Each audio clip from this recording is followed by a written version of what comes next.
Hello friends. Did you know nearly 80% of those who watch my videos aren't subscribed? If you enjoy these stories, please hit that subscribe button and leave a like. It really helps. Thank you for being here. By the way, where are you watching from? Let me know in the comments. The Texas Panhandle stretched out flat and dark under a sky so thick with stars it looked like someone had spilled salt across black velvet. Zebediah Kincannon had been driving these roads for 11 years, and he still found something hypnotic about the emptiness. Highway 287 cut through country where towns were 30 miles apart, and the only lights came from oil derricks blinking red in the distance. Most drivers hated this stretch. Too lonely, they said. Too much time alone with your thoughts. Zeb never minded it. He had his CB radio for company, a thermos of coffee that his wife packed every trip, and the steady rhythm of 18 wheels rolling south toward Amarillo. Tonight, he was hauling irrigation equipment from Dumas, standard cargo on a route he could drive with his eyes closed. The kind of run that paid decent and let him get home before his daughter's soccer game on Saturday. It was just past midnight when he saw the portable way station signs. They popped up in his headlights about 2 miles before the checkpoint itself. Those familiar orange diamonds with black lettering that every trucker knows by heart. All commercial vehicles must stop. He eased off the accelerator and started downshifting, letting the engine brake do most of the work. His rig settled into that familiar rumble as he rolled towards the lights. The way station was one of those temporary setups the state used when they were doing enforcement sweeps. A couple of portable buildings, the scale platform itself, and enough floodlights to make the whole area look like a stage. Zeb could see 2 other trucks already pulled over to the side, drivers probably getting their paperwork checked. He rolled onto the scale and waited for the signal. The woman who came out of the office was middle-aged, wearing a high-visibility vest over a state employee jacket. She had a clipboard and that slightly bored expression that way station clerks always seem to develop after a few years on the job. Zeb rolled down his window and handed over his paperwork before she even asked. "Evening," he said. Zeb Kincannon, hauling irrigation equipment to Amarillo. She took the papers and glanced at them, then looked at the digital readout from the scale. Her expression shifted slightly, just enough that Zeb noticed. She looked at the readout again, then back at his paperwork. "Your bill of lading says you're at 42,000 pounds, she said. Scales reading 43.8. Zeb frowned. That was more than a minor discrepancy. That can't be right. I watched them load it myself. Weighed it at the shipper before I left. "Well, the scale doesn't lie," she said, but she didn't sound entirely convinced herself. "Pull over to Bay 3 and we'll have you cross the scale again. Sometimes we get ghost readings when the platform's settling." He nodded and pulled forward, parking where she'd indicated. Through his passenger window he could see the other 2 trucks still sitting there, engines idling. Both drivers were standing outside their cabs, talking to what looked like highway patrol. The conversation looked casual enough, but something about it made Zeb uneasy. He couldn't put his finger on what. The clerk came back after about 5 minutes and waved him forward to the scale again. Zeb pulled back onto the platform and waited while she disappeared into the office. When she emerged, her expression was different. Not quite worried, but definitely puzzled. 44,200, she said. "You gained another 400 pounds. "That's impossible," Zeb said flatly. "The trailer's sealed, has been since I loaded. You can see the bolt seal yourself, numbers right there on the manifest." She checked the seal visually, walking around to the back of his trailer and shining a flashlight on it. When she came back, she was shaking her head. "Seal's intact, number matches. But something's not right here. Let me get the supervisor." Zeb sat in his cab and tried to make sense of it. Weight didn't just appear out of nowhere. The scale could be miscalibrated, but not by that much. And if it was off, it would be consistently off, not showing a different weight each time. He grabbed his phone to call his dispatcher, then noticed he had no signal. That wasn't unusual out here, but the timing felt wrong. The supervisor who came out was a state trooper, tall guy with gray at his temples, and that particular way of walking that said he'd been doing this job for a long time. His name tag read Langford, Eustace Langford, according to the full name embroidered below it. "Mr. Kincannon," he said, pronouncing it carefully, "we seem to have an unusual situation here. I'm going to need you to cross that scale one more time, but I want you to do it slowly. Stop when I signal you." Zeb complied, easing his rig onto the platform at maybe 3 miles per hour. Trooper Langford stood at the scale office window, watching the digital readout. He raised his hand when Zeb's trailer axles were fully on the platform, signaling him to stop. The trooper disappeared into the office. When he came back out, his expression was carefully neutral in that way cops have when they don't want to show that something's bothering them. 44,900, he said. "You're telling me that seal hasn't been broken since loading?" "I watched them put it on myself," Zeb said.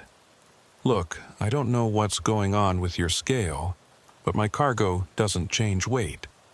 It's steel pipe and aluminum fittings, not exactly something that absorbs moisture or settles during transport." Langford nodded slowly. "I believe you. But I've been running this station for 6 years, and I've never seen a scale behave like this. You mind if we take a look inside that trailer?" Under normal circumstances, Zeb would have said no. Opening a sealed trailer meant breaking the seal, which meant paperwork and phone calls and delays. But the way Langford asked wasn't quite a request. And honestly, Zeb wanted to know what was causing the readings as much as anyone. "Go ahead," he said. "But I want the clerk to document everything. Time, seal number, the whole 9 yards." They did it properly, the clerk photographing the seal before Langford cut it with bolt cutters. When they swung open the trailer doors, the cargo was exactly what the manifest said it should be. Sections of aluminum irrigation pipe, neatly stacked and secured with cargo straps. Boxes of fittings and connectors. Nothing that should have gained 700 pounds in the last 20 minutes. Langford climbed up into the trailer with a flashlight, checking the cargo straps and looking behind the front bulkhead. He spent maybe 10 minutes in there before climbing back down. "Everything looks normal," he said, but he was frowning. "Nothing's shifted, nothing's wet, no signs of tampering." "So what now?" Zeb asked. "Now we seal it back up and you cross the scale one more time," Langford said. "If the weight's still climbing, I'm calling the state metrology lab. That scale might need a complete recalibration." They put a new seal on the trailer, the clerk documenting the new number. Zeb pulled onto the scale for what felt like the 10th time that night. The digital readout flickered for a moment, then stabilized. 45,600 pounds. Langford stared at the number for a long moment. Then he looked at the clerk, who shook her head like she couldn't believe what she was seeing either. The trooper walked over to Zeb's window. "Mr. Kincannon, I don't have an explanation for this," he said. "Your cargo checks out, the seal was intact, and there's no logical reason for that number to keep climbing. But I can't let you proceed with an overweight load, especially one that seems to be getting heavier by the minute." "So, what am I supposed to do?" Zeb asked, hearing the frustration creep into his voice. "Sit here until morning." "I'm going to make some calls," Langford said.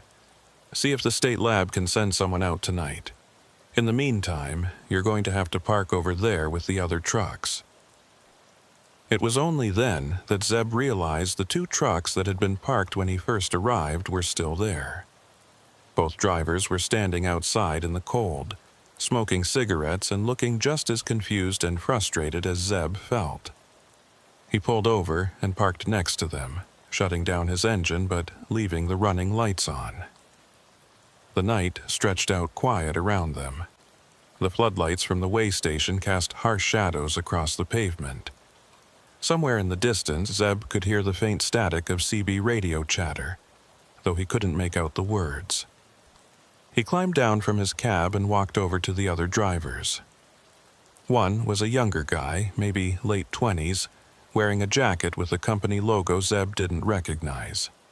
The other was older, probably pushing 60, with the kind of weathered face that said he'd been driving truck longer than the young guy had been alive. "Either of you having scale problems?" Zeb asked. The older driver nodded. "Started about an hour ago. My weight kept going up every time I crossed. Trooper made me open my trailer, checked everything, sealed it back up. Weight's still climbing." "Same here," the younger driver said.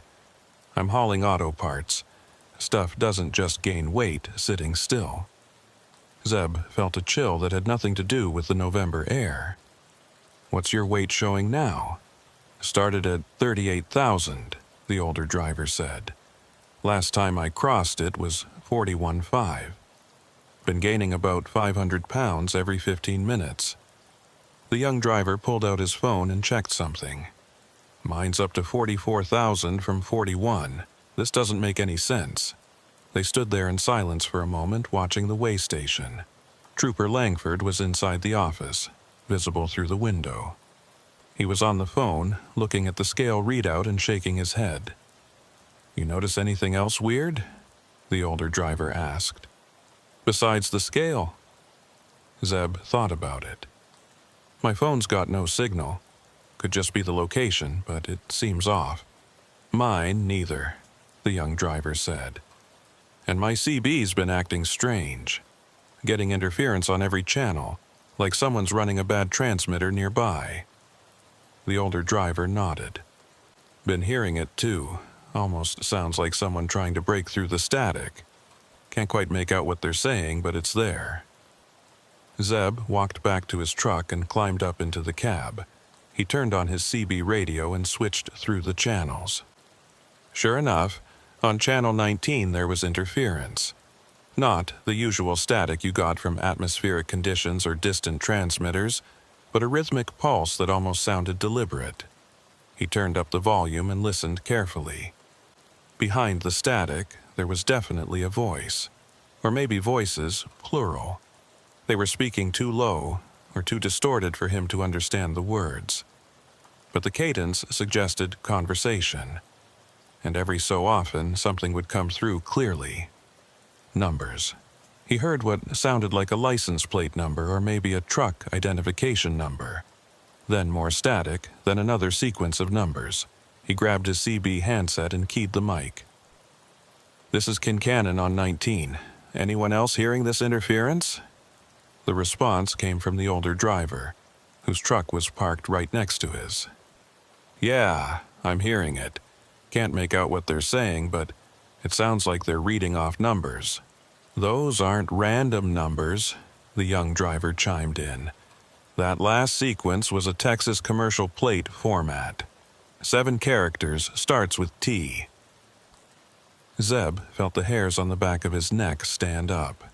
He climbed down from his cab and walked over to where the other 2 drivers were standing.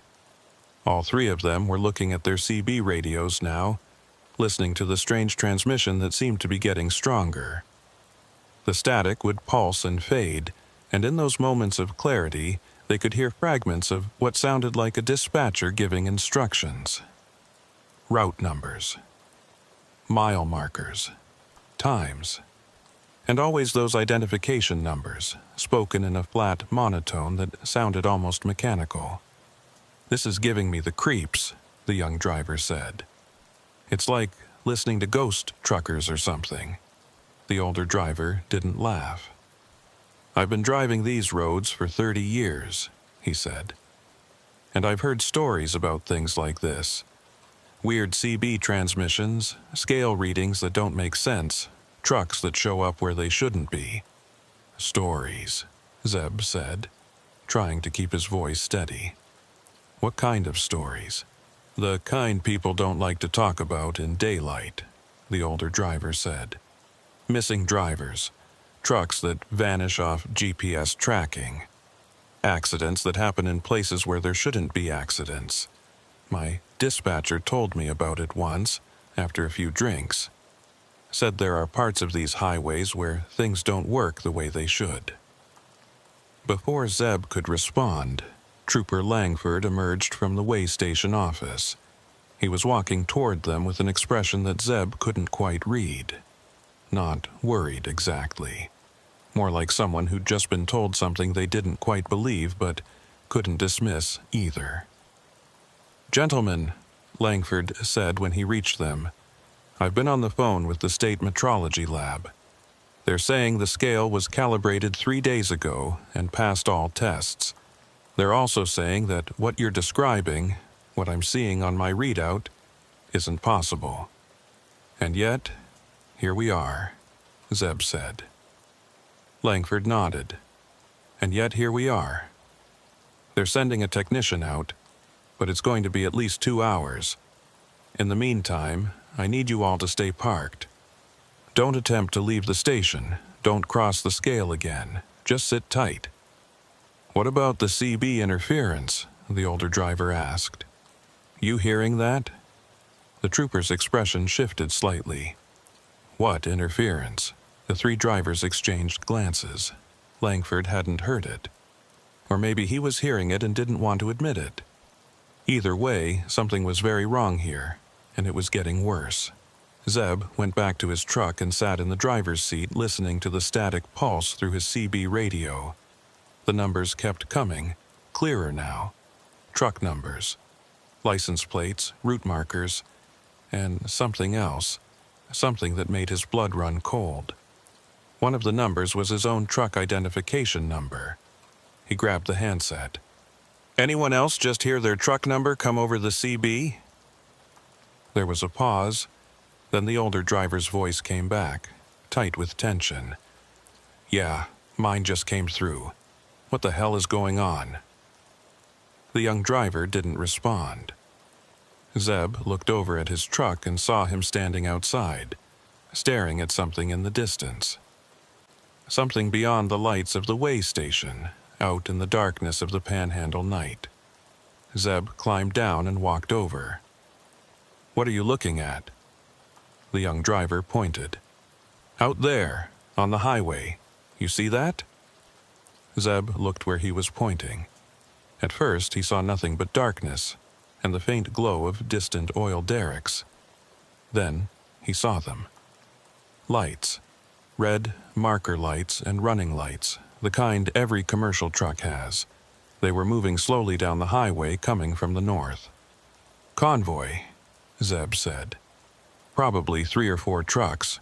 Watch them," the young driver said. "Just watch." Zeb watched. The lights were getting closer, moving at maybe 50 miles per hour. As they approached the way station area, Zeb expected them to slow down and pull in. The portable signs were lit up, impossible to miss, but the convoy didn't slow down. It rolled right past the station at the same steady speed, close enough that Zeb could see the shapes of the trucks themselves. They were older models, not antiques, but definitely not new. The kind of trucks you might have seen on these highways 10 or 15 years ago, before aerodynamics and fuel efficiency became the driving factors in truck design. And they were all the same.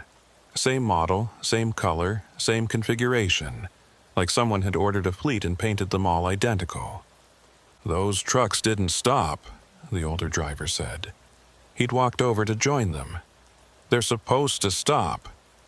"Maybe they didn't see the signs," Zeb offered, but he didn't believe it himself. "They saw them," the older driver said. "They just didn't care, or couldn't stop, or something." Trooper Langford had seen them too. He was standing outside the way station office now, looking at the highway where the lights were disappearing into the distance. He pulled out his radio and said something into it, too quiet for Zeb to hear. Then he walked over to where the 3 drivers were standing. "Did you get a good look at those trucks?" he asked. Older models, Zeb said. Looked like they were all identical, running in tight formation. You see any identification, company names, numbers? The three drivers shook their heads. Langford looked troubled. He was quiet for a moment, then seemed to make a decision. I'm going to level with you, he said, because I think you deserve to know what you're mixed up in here. Those trucks you just saw, they've been reported running this stretch of highway for the last 3 weeks. Always at night, always in the same formation, always heading south. We've tried to stop them twice. Both times they just kept rolling, like they couldn't see us or didn't care. You saying they're running illegal? The young driver asked. I'm saying they might not be running at all, Langford said. State Patrol tracked them on GPS both times. They show up on the highway, run about 40 miles, then vanish. Not like they turn off or stop. They just vanish from tracking. No exits taken, no evidence they ever left the road. They're just gone. Zeb felt something cold settle into his stomach.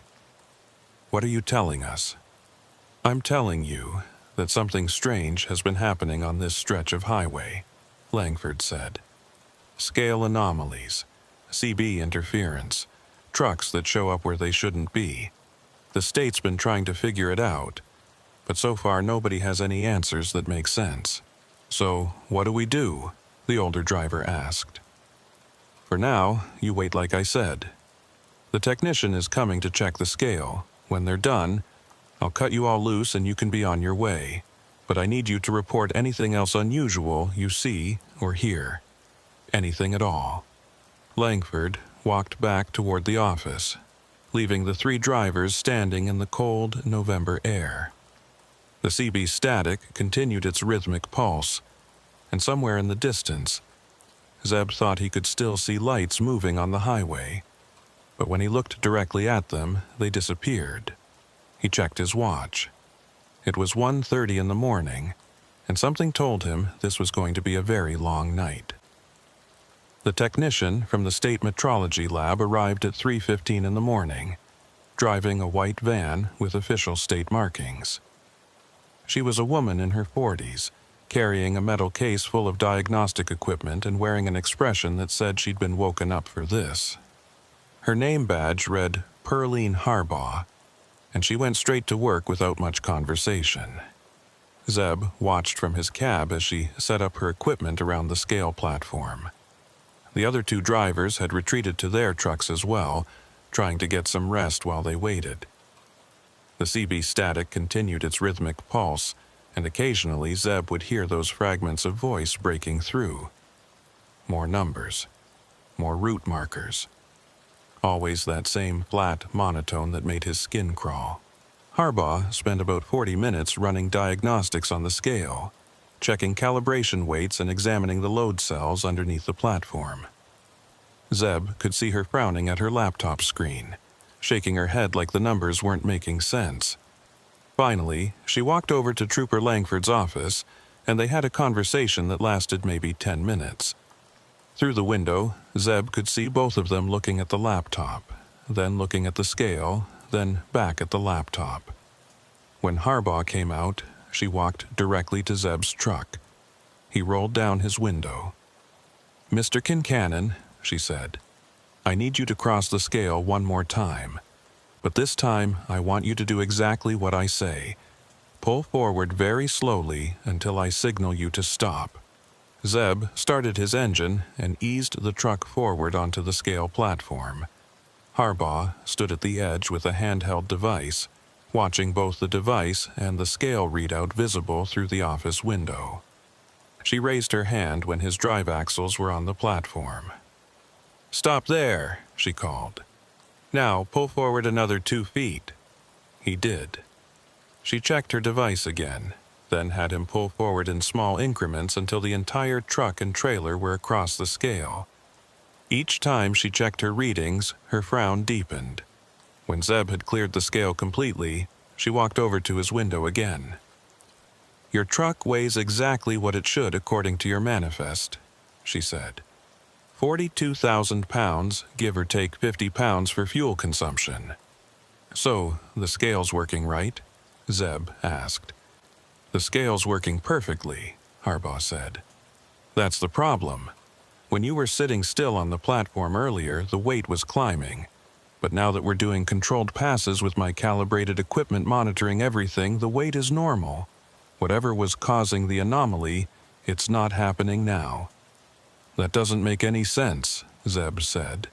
No, it doesn't, Harbaugh agreed. But I can't find anything wrong with the scale. The load cells are calibrated. The electronics are functioning normally, and there's no interference from external sources that I can detect. Whatever you experienced earlier, I can't reproduce it. She walked back to her van and started packing up her equipment. Trooper Langford came over to talk to the three drivers, who'd all gathered outside their trucks now that it looked like they might finally be released. The scale checks out, Langford said. Mrs. Harbaugh can't find anything wrong with it. So, officially, you're all cleared to proceed. But I'm going to ask you to do something for me. If you experience any other unusual phenomena on your route tonight, I want you to report it. Call the State Patrol Dispatch, tell them what you saw, and mention my name. You think something else is going to happen? The older driver asked. Langford was quiet for a moment. I think whatever's going on out here isn't finished yet, and I think you three ended up in the middle of it for a reason. What reason? Zeb asked. If I knew that, I'd probably sleep better, Langford said. Just stay alert and watch out for those trucks we saw earlier. If you see them again, don't try to follow them. Don't try to contact them on CB. Just note the time and location and keep driving. The three drivers exchanged glances.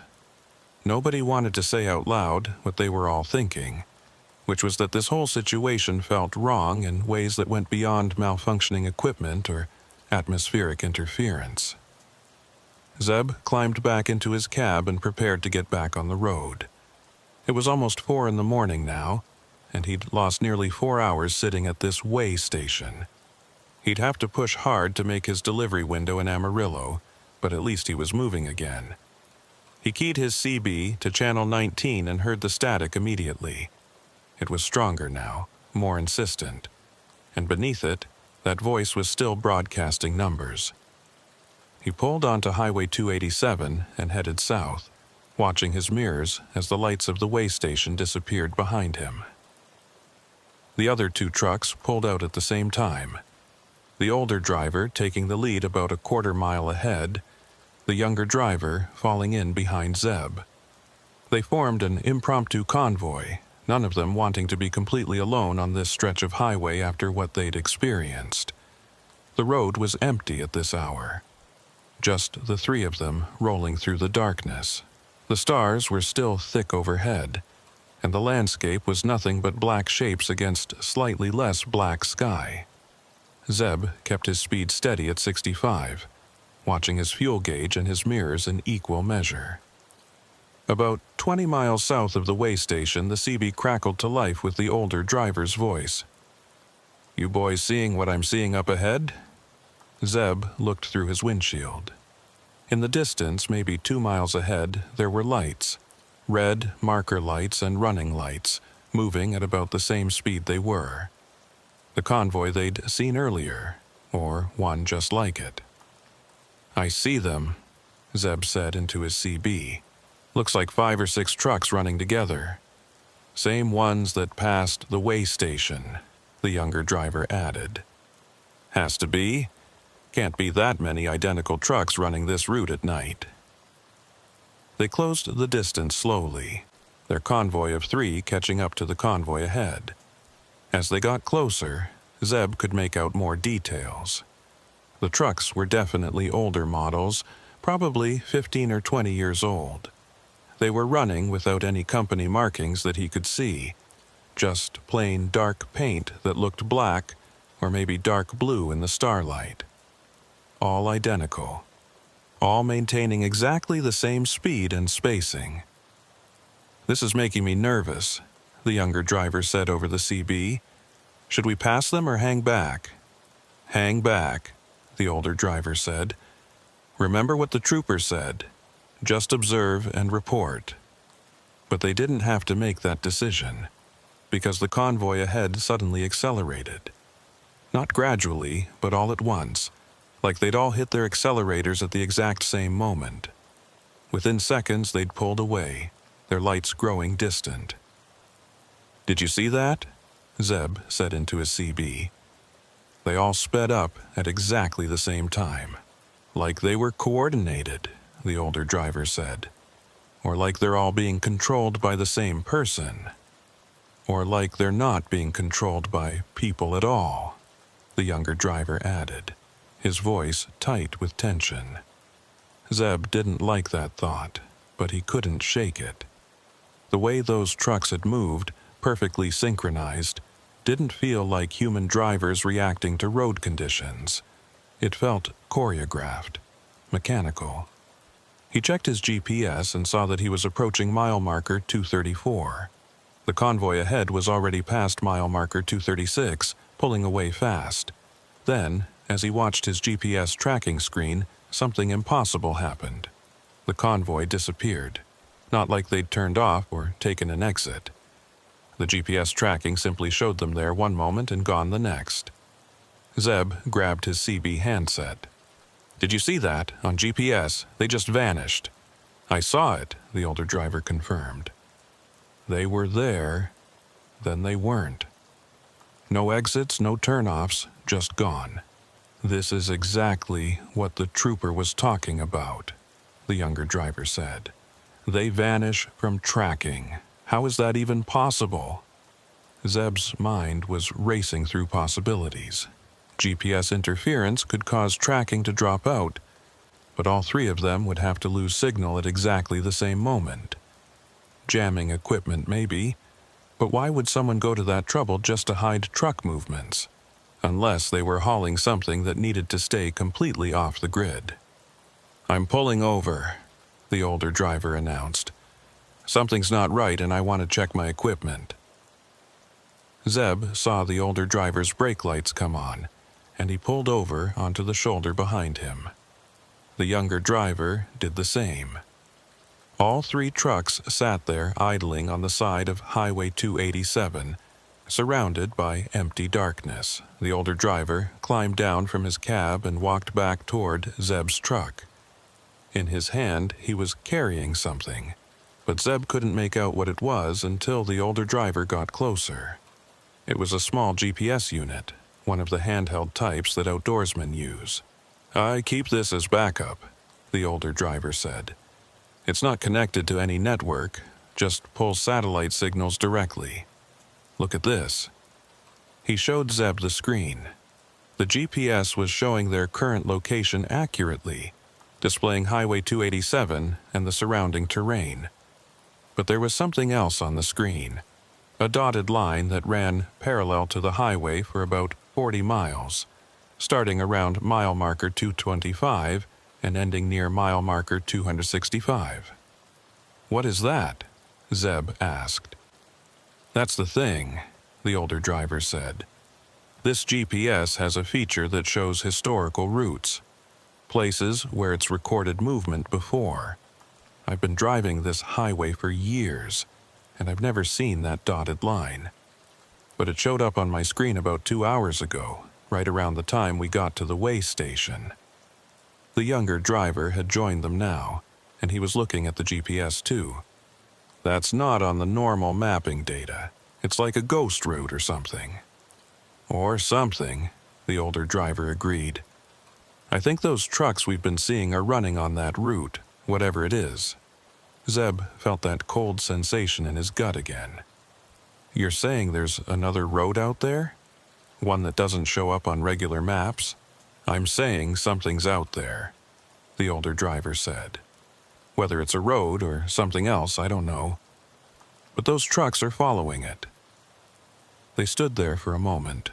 3 truckers on the side of a dark highway, trying to make sense of something that defied rational explanation. The CB static continued its pulse from inside Zeb's truck, and he could hear fragments of that voice still broadcasting numbers. "I want to check something," Zeb said. He climbed back into his cab and grabbed his CB handset, switching through channels until he found one that was relatively clear of static. Then he keyed the mic. "This is Kincannon calling any southbound traffic on 287. Anyone out there hearing me?" Silence. He tried again on a different channel. Still nothing. The highway felt completely empty except for the three of them. Then, on channel 19, a voice came through. Not the flat monotone they'd been hearing in the static, but an actual human voice, male, older, with a Texas accent. "This is southbound on 287, the voice said. "Go ahead, Kincannon." Zeb felt a surge of relief at hearing another driver. "Where you at, driver?" "We're parked around mile marker 234 and we haven't seen any other traffic in the last hour." There was a pause. "I'm showing mile marker 241 on my GPS. Should be passing you any minute now." The three drivers looked north, watching for headlights. Nothing. The highway was completely empty in both directions. "We don't see you," Zeb said into the CB. "You sure you're on 287? "Been on it since Dumas," the voice responded. "Running south toward Amarillo. You boys having equipment trouble?" "Something like that," Zeb said. "You seeing any other trucks? Maybe a convoy of 5 or 6 running together?" Another pause, longer this time. "Negative on the convoy. Haven't seen another commercial vehicle in about 40 miles. You sure you're on 287? Zeb felt his mouth go dry. "Yeah, I'm sure. We're all looking at our GPS right now. Mile marker 234, Highway 287, Texas." "That's where I am too," the voice said. "But I'm telling you, I don't see anyone. Just empty highway." The older driver grabbed the CB handset from Zeb. "Driver, this is urgent. What's your truck number? Give me your company name and unit identification." The voice on the CB didn't respond immediately. When it came back, there was something different about it. Something that made the hairs on Zeb's neck stand up. "Unit T7482X, running for Panhandle Express. And boys, I got to tell you, this is strange. My CB's been picking up interference all night. Voices in the static, reading off numbers. You hearing that too?" That was Zeb's truck identification number. T7482X, his unit, his company. But he wasn't talking on the CB. Someone else was using his ID. The older driver's face had gone pale. "That's his truck number," he said, pointing at Zeb. "That voice just gave your truck number." Zeb grabbed the handset. "Who is this? How do you know my unit number?" The voice on the CB didn't answer directly. Instead, it said something that made Zeb's blood run cold. "I'm where you're going to be. Mile marker 241. You'll pass me in about 6 minutes if you get back on the road. But driver, here's some advice. When you get to the way station around marker 258, don't stop. Whatever you do, don't stop. Just keep rolling and don't look back." "We already passed a way station," Zeb said. "Back at marker 212. There's no station at 258. "There is tonight," the voice said. "And trust me, you don't want to find out what happens to drivers who stop there." The CB went silent except for static. Zeb tried calling back, switching through channels, but got no response. The three drivers stood there in the cold November air, each of them processing what they'd just heard. "That can't be right," the younger driver said. "There's no way station at mile marker 258. I've driven this route 100 times. "Let me check," the older driver said. He pulled out his phone and opened a trucking app that showed way station locations. He scrolled through the listings for Highway 287, then looked up with a troubled expression. "There's no permanent way station at 258, but there could be a portable one, like the one we just left." The voice said, "Don't stop," Zeb said. Why would someone warn us not to stop at a way station? Because maybe it's not really a way station, the older driver said quietly. Maybe it's something else, something that looks like a way station. They let that thought hang in the air for a moment. Zeb's mind was working through possibilities, each one more disturbing than the last. Cargo thieves setting up fake way stations to stop trucks. That happened sometimes, though usually on more remote roads. But the voice on the CB had known his truck number, had known they were coming. How was that possible unless someone was monitoring them? "I say we call the state patrol," the younger driver said. "Tell them what we just heard. Let them check out mile marker 258 before we get there." Zeb pulled out his phone, but he still had no signal. Neither did the other two drivers. They were in a dead zone, common enough in the Panhandle, but the timing felt deliberate. "We need to make a decision," the older driver said. "We're about 25 miles from marker 258. We can sit here and wait for daylight, or we can get back on the road and see what's ahead." "I need to make my delivery," Zeb said. "I'm already 4 hours behind schedule. If I wait until daylight, I'll miss my window completely." "Same here," the younger driver said. "But I'm not rolling into some kind of trap either." The older driver thought for a moment. "Here's what we do. We stay together, all 3 trucks running convoy. We approach marker 258 slowly, and if we see anything that looks wrong, anything at all, we don't stop. We blow right past it, and we call the state patrol as soon as we get phone signal back." It was a reasonable plan, as reasonable as anything could be given the circumstances. The 3 drivers climbed back into their cabs and pulled onto the highway, running in tight formation. The older driver took the lead, Zeb in the middle, younger driver bringing up the rear.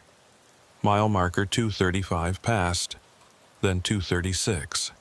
Zeb kept waiting to see the convoy of dark trucks ahead, but the highway remained empty. His GPS was working normally now, showing no ghost routes or anomalies, just the straight line of Highway 287 cutting through the Panhandle darkness.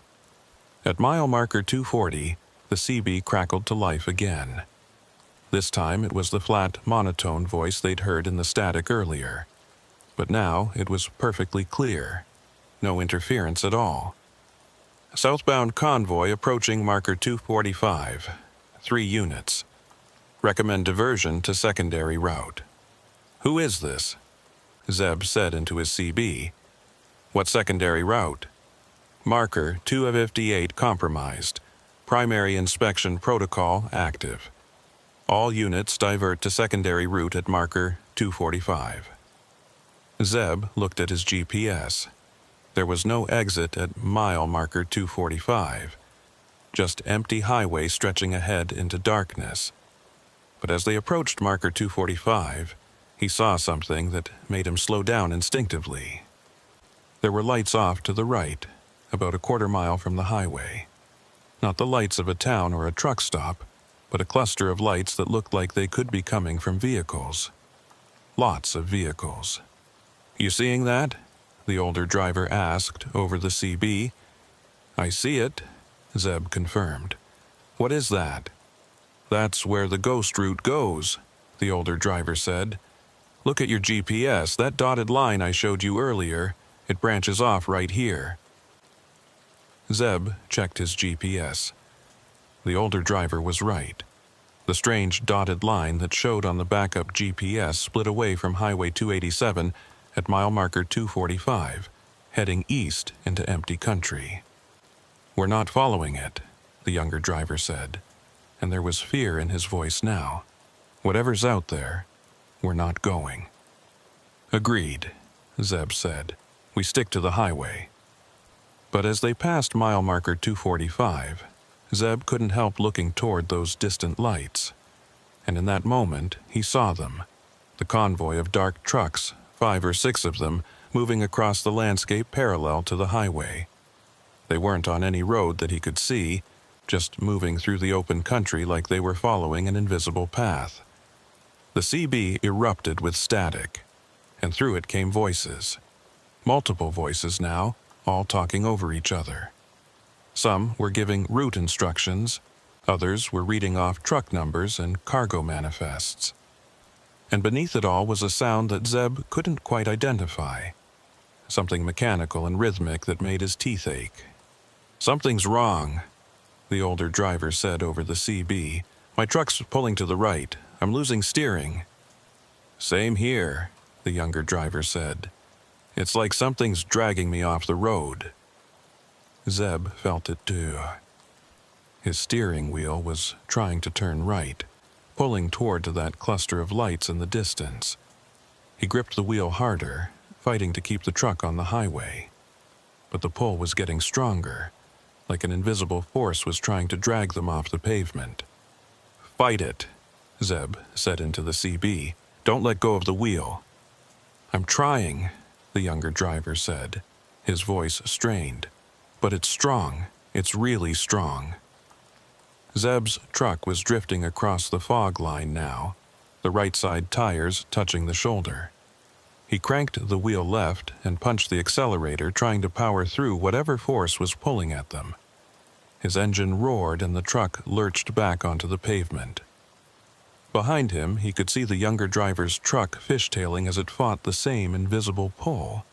The trailer was swinging wide, threatening to jackknife. The older driver had pulled ahead, his truck weaving but staying mostly on the road.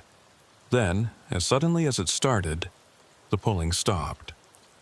All three trucks straightened out, running normally again. Zeb checked his mirrors and saw mile marker 246 pass.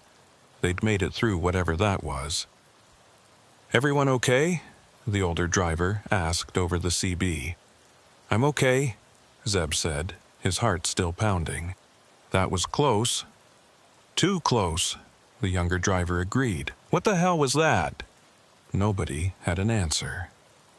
Zeb looked at his GPS and saw that they were 12 miles from marker 258. 12 miles from whatever warning the voice on the CB had tried to give them.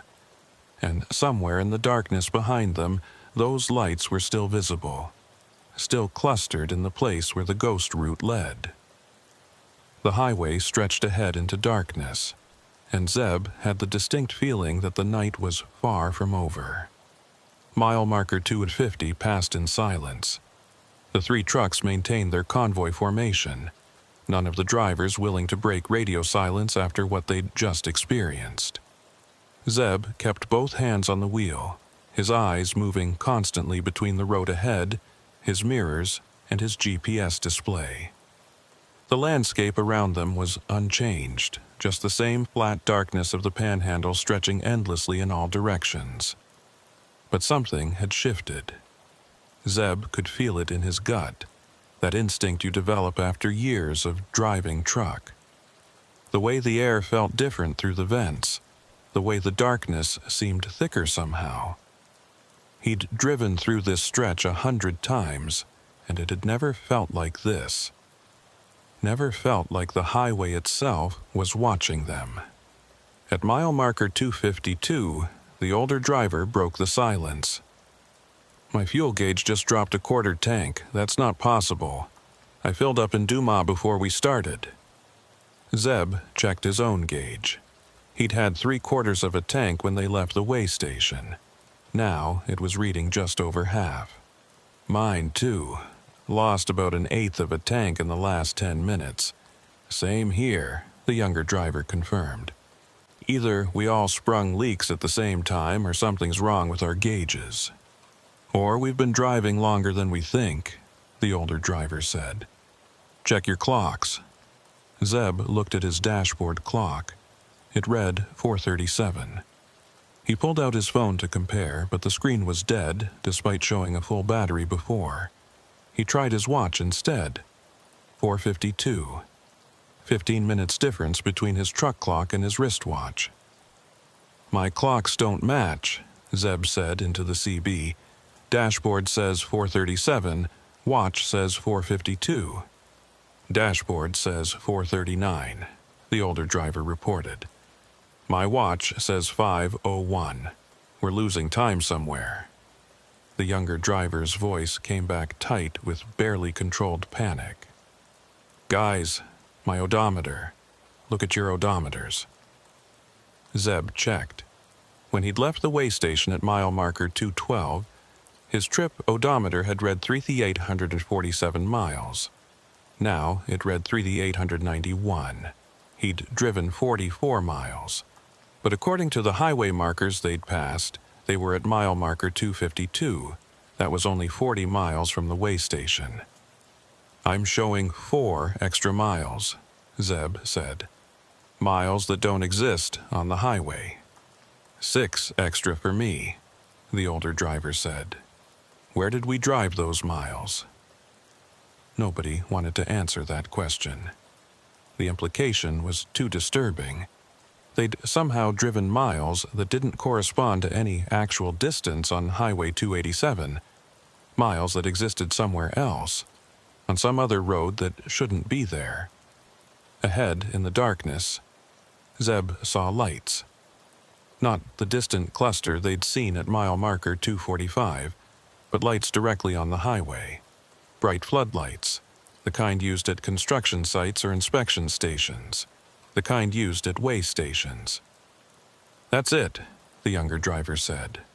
"Mile marker 258, the station that voice warned us about." As they got closer, Zeb could make out more details. It looked exactly like the portable way station they'd stopped at earlier. Same type of buildings, same configuration of lights and scale platform. Even the signs looked identical. All commercial vehicles must stop. "What do we do?" the younger driver asked. The older driver's voice was steady but grim. "We blow past it, like we agreed. Don't slow down, don't stop, don't even look at it too hard. Just keep rolling." Zeb's speedometer read 65.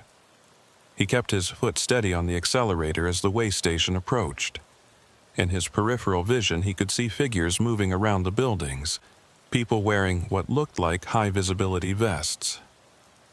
Everything appeared normal, just like a regular DOT operation. Except for one thing. The scale platform itself was glowing. Not reflecting the floodlights, but actually glowing with a faint greenish light that seemed to come from within the metal itself. And as they got closer, Zeb could see that the figures moving around weren't quite moving right. Their movements were too smooth, too synchronized, like puppets being controlled by the same strings. "Don't look at them," the older driver said sharply. "Eyes on the road. Just drive." The lead truck, the older driver's rig, passed the way station without slowing. Zeb followed, his heart hammering as he rolled past the entrance ramp. In his mirror, he could see the figures turn to watch them pass, their movements perfectly synchronized. All of them turned at exactly the same moment, their heads tracking the trucks with mechanical precision. The younger driver came through last, and Zeb heard him gasp over the CB. "Did you see their faces? They didn't have faces, just blank skin where faces should be." "Keep driving," the older driver commanded. "Don't think about it, just drive." But Zeb had seen it too. In that brief moment when the floodlights hit the figures at the right angle, he'd seen what the younger driver was talking about. Smooth expanses of skin with no features, no eyes or mouths or noses. Just blank surfaces that somehow still seemed to be watching them. Behind them, the way station was receding into the distance. But something was wrong. Zeb checked his mirrors and saw that the lights weren't fading the way they should. Instead, they were staying bright, maintaining the same intensity even as the distance grew. And the figures were still visible, still turning to watch them, even though they should have been too far away to see clearly. "It's following us," the younger driver said, his voice breaking. "The lights are following us." Zeb checked his mirror again. The younger driver was right. The glow from the way station was somehow tracking them, staying visible in their mirrors like a spotlight that refused to let them go. And beneath the glow, Zeb could see movement. Vehicles pulling out onto the highway behind them. "We've got company," Zeb said into his CB. "Multiple vehicles coming out of that station. Looks like 5 or 6 trucks." "The convoy," the older driver said. "It's them, the same trucks we've been seeing all night." The dark trucks accelerated hard, closing the distance between them and the 3-truck convoy with impossible speed. Within seconds, they'd cut the gap from half a mile to less than a quarter mile. Zeb could see them clearly now in his mirrors. Same older model trucks, same dark paint, same lack of any identifying marks. "They're coming up fast," the younger driver said. "Really fast, faster than any loaded truck should be able to move." Zeb pushed his accelerator down, feeling his Kenworth surge forward. The older driver and younger driver did the same. All 3 trucks running hard now. 70 miles per hour. 75. 80. Speeds that were dangerous with a full load on a dark highway, but the alternative was worse. The dark trucks matched their speed effortlessly, maintaining that quarter-mile gap. Not gaining, but not falling back either. Just keeping pace, like they were herding the 3 trucks toward something. "Where's the next town?" Zeb asked into his CB. "We need to get somewhere with people, with lights, with police." "Claude is about 15 miles ahead," the older driver said. "Small town, but there's a 24-hour truck stop. If we can make it there, we'll be okay." If we can make it there. The words hung in the air like a curse. Zeb checked his fuel gauge again and felt his stomach drop. Quarter tank. He'd lost another quarter tank in just the last few minutes. At this rate, he'd run dry before they reached Claude. "My fuel's dropping fast," he said into the CB. "Down to a quarter tank already." "Same here," the younger driver confirmed. "Something's draining our fuel. It's like the trucks are burning twice as much as they should." The older driver was quiet for a moment. When he spoke, his voice was different. Resigned, almost. "It's not our trucks. It's the road, or whatever we're on. It's pulling energy from us. Fuel, time, distance. Everything's wrong out here." Mile marker 260 flashed past, then 261. The dark trucks behind them maintained their steady pursuit, never gaining, but never falling back. In his rear view, Zeb could still see the glow from the way station, impossibly distant but still visible, like a green star burning in the darkness. The CB crackled with that flat, monotone voice again. "Units in violation of mandatory inspection. Return to checkpoint. Failure to comply will result in escalated response." "Escalated response?" the younger driver said. "What does that mean?" They found out at mile marker 263. The highway ahead began to shimmer, like heat waves rising off pavement in summer. But this was November, and the temperature was in the 40s. The shimmer grew more intense, and through it Zeb could see something forming on the road, something solid taking shape in the middle of the highway. "What is that?" he said into the CB. "It's another way station," the older driver said, his voice hollow. "It's the same one, mile marker 258, but we already passed it." The older driver was right. The portable way station was materializing directly in front of them. Same buildings, same glowing scale platform, same featureless figures moving around it. But they were at mile marker 263, 5 miles past where the station should be. "It can't be the same station," the younger driver protested. "We left it behind. We passed it." "Brake!" the older driver shouted. "Everyone brake now!" All 3 trucks hit their brakes simultaneously, air brakes hissing as they fought to slow down. But the momentum of 80,000 pounds moving at 80 miles per hour doesn't stop quickly. They were going to hit the station or drive right through it, or something. Zeb gripped the wheel and braced himself for impact. The way station rushed toward him, growing larger in his windshield. He could see every detail now. The portable buildings, the scale platform with its sickly green glow, the figures with their blank faces turning to watch his approach. Then, at the last possible second, the station disappeared. Not gradually, but instantly, like someone had flipped a switch. One moment it was there, solid and real and terrifying. The next moment there was nothing but empty highway stretching ahead into darkness. Zeb's truck shot through the space where the station had been, his tires finding normal pavement. Behind him, the other two trucks did the same. All three of them rolling through empty air where the station had been seconds before. "What just happened?" the younger driver gasped.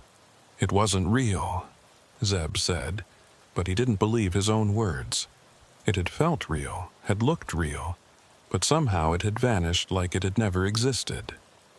"Or it was real but not solid," the older driver said. "Like a projection, or a memory of a place that used to be here." Mile marker 265. Zeb's fuel gauge was dropping into the red zone now, the warning light glowing on his dashboard. He had maybe 10 miles left before his tanks ran dry. Claude was still 10 miles ahead. They were cutting it dangerously close. Behind them, the dark trucks had closed the gap. They were less than 100 yards back now, close enough that Zeb could see more details. The trucks looked old but pristine, like they'd just rolled off a factory line decades ago. No road dust, no wear marks, no signs of actual use. And in the driver's seats, Zeb could see figures. But like the figures at the way station, they were wrong. Too still, too rigid, sitting at angles that human bodies shouldn't be able to maintain. "They're not people," Zeb said into his CB.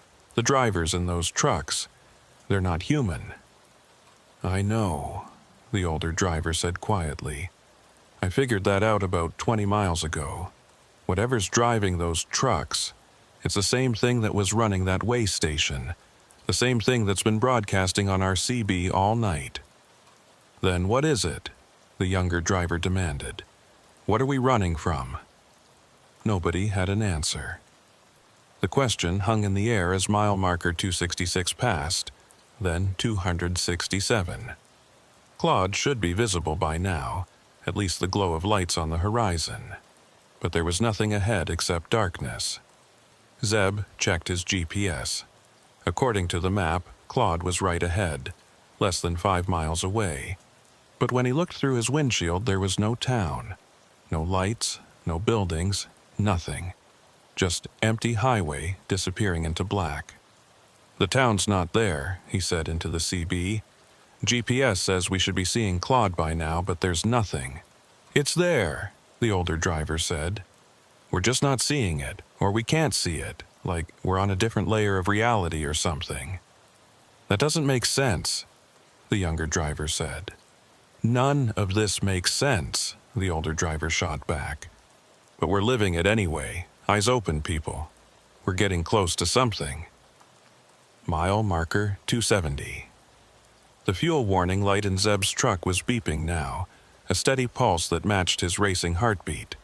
His gauge read 1/16 of a tank, maybe 5 miles left if he was lucky, and still no sign of Claude ahead.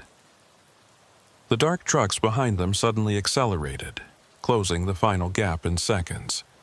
They pulled alongside the convoy, 2 trucks on each side, boxing them in. Zeb could see the driver of the truck running parallel to him, if driver was the right word. It was a human shape, but wrong in ways that made his eyes hurt to look at directly. Proportions that didn't quite work, movements that were too smooth, an overall wrongness that his brain couldn't quite process. The figure turned its head to look at him. Where its face should have been was that same blank expanse of skin, featureless and terrible. But somehow Zeb knew it was looking at him, studying him, measuring him for something.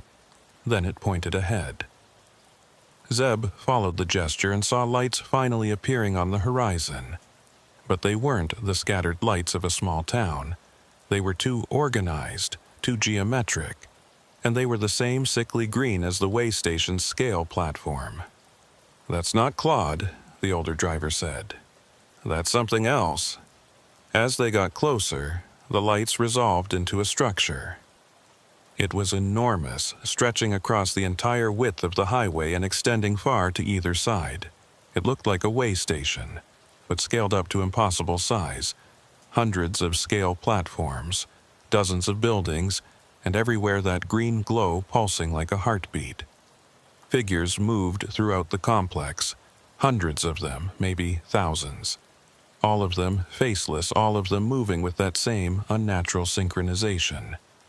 And at the center of it all was something Zeb's mind refused to fully comprehend.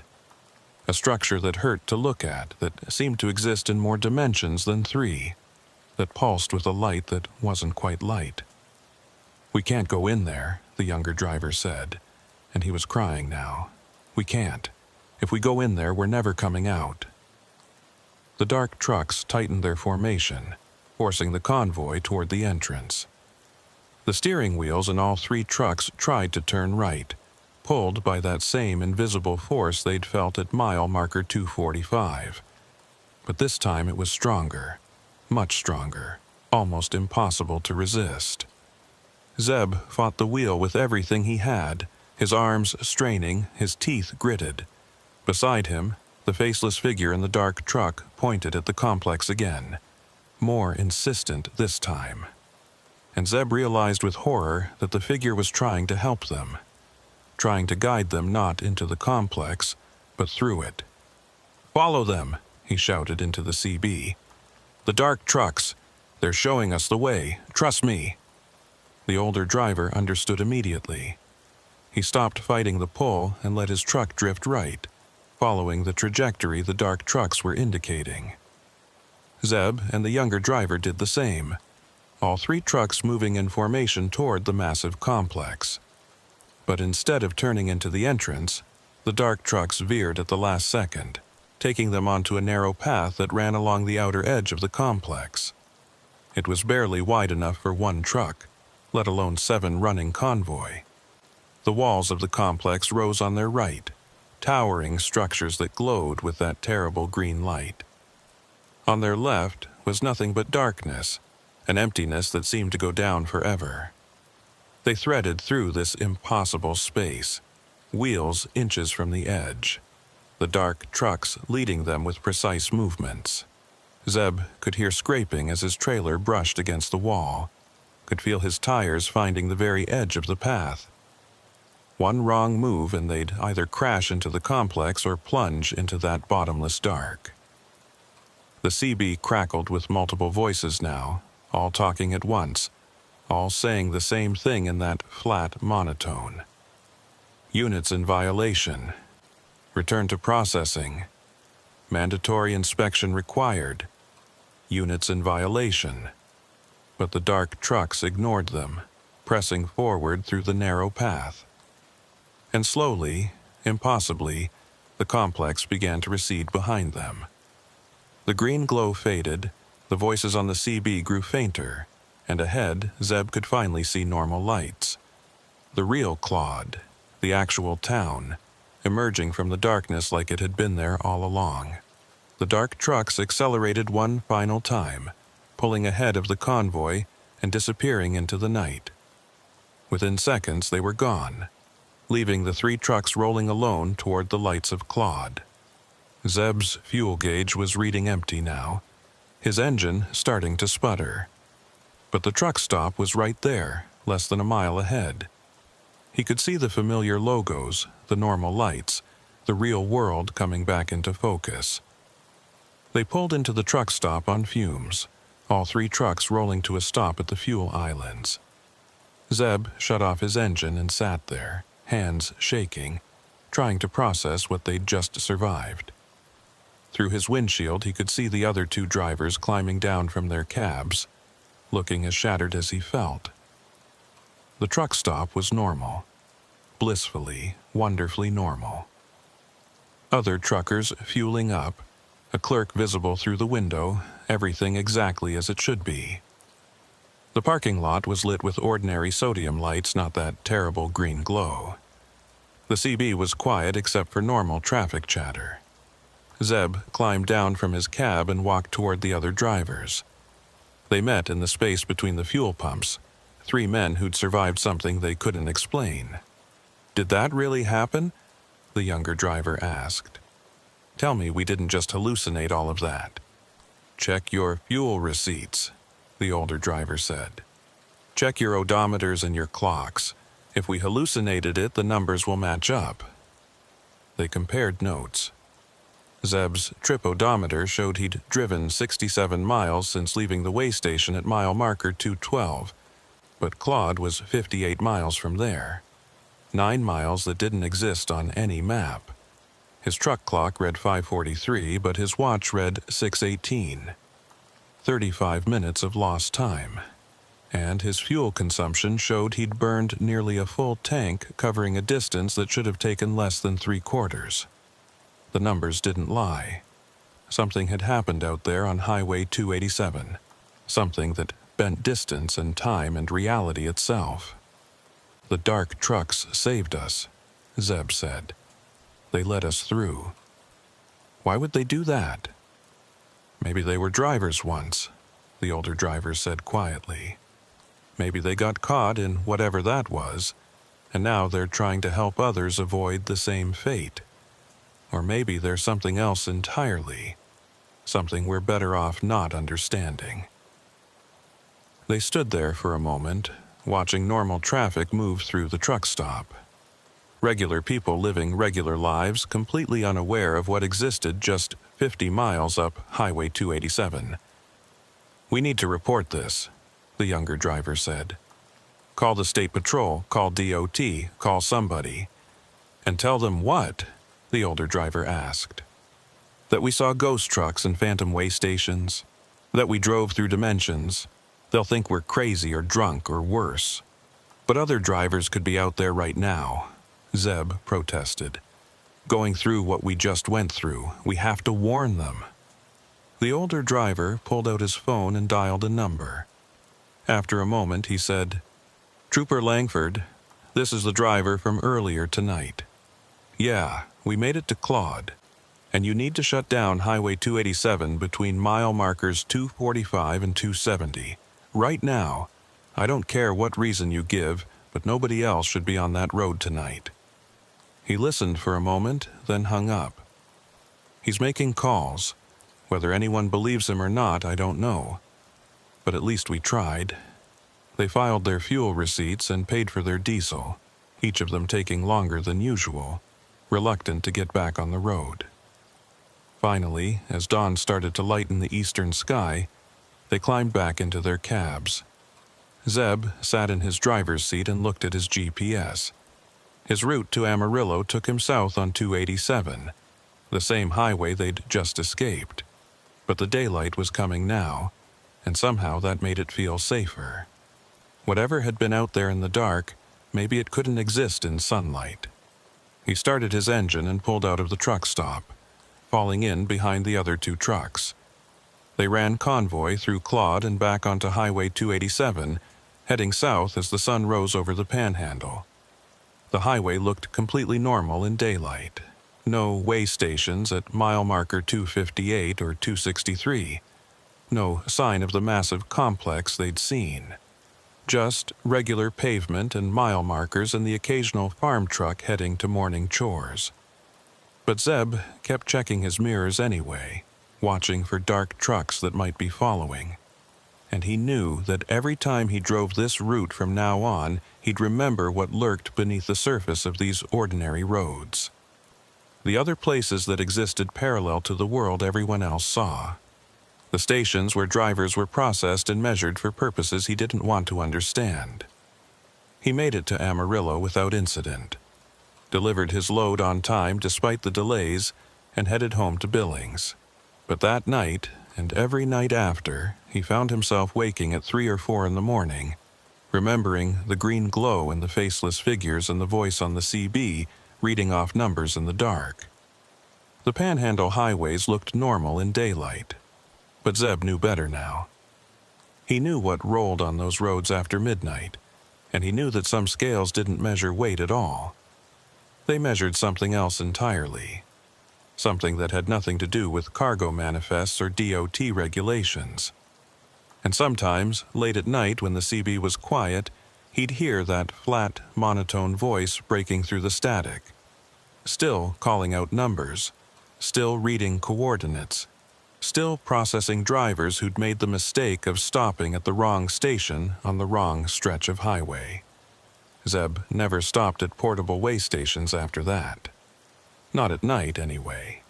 And he never drove the Panhandle routes alone if he could help it, because he knew now that the roads had layers, and sometimes you could slip between them without meaning to. And once you did, the only hope was that someone or something would guide you back. The dark trucks had saved them, but who had saved the dark trucks? And how many drivers were still out there, lost between the layers, running roads that didn't exist on any map? Those were questions Zeb didn't want answered. Some mysteries were better left alone, especially when the alternative was understanding them. 3 weeks passed before Zeb drove Highway 287 again. He'd taken every alternate route he could find, added hours to his trips, burned extra fuel, anything to avoid that stretch of Panhandle Highway. But eventually the economics caught up with him. His dispatcher was getting frustrated with the delays and Zeb was losing money on every run. He couldn't avoid 287 forever. This time, he made sure to start early, planning his route so he'd pass through the problem area in full daylight. No midnight runs, no dark highways, no chance of slipping into whatever layer of reality they'd found that November night. He left Dumas at noon with a load of agricultural equipment bound for Amarillo, the same run he'd been making for years. The highway looked completely normal in the afternoon sun. Traffic was light but steady, a mix of commercial trucks and passenger vehicles moving at normal speeds. The landscape was the same as always, flat and open under a sky so blue it hurt to look at directly. Mile markers ticked past without incident. 212, where the first way station had been. Nothing there now but empty roadside. At mile marker 234, where they'd first pulled over and compared notes, Zeb slowed slightly and checked his mirrors out of habit. Just normal traffic behind him. No dark trucks, no convoys running in tight formation. His CB was tuned to channel 19, and all he heard was the usual chatter. Drivers complaining about construction, sharing weather reports, the normal soundtrack of life on the road. Mile marker 245 approached. Zeb found himself tensing, remembering the pull his steering wheel had felt, the way all 3 trucks had been dragged toward those distant lights. But in daylight there was nothing, just a stretch of highway like any other, with scrub brush and fence lines extending to the horizon. He passed 245 without incident. His fuel gauge read exactly what it should. His odometer was tracking properly, and his clocks all matched. Everything was normal, everything was fine, but Zeb couldn't shake the feeling that he was being watched. At mile marker 250, his CB crackled with static. Just a brief pulse, barely noticeable, but it made Zeb's hands tighten on the wheel. He switched channels, checking 19 through 12, but they were all clear.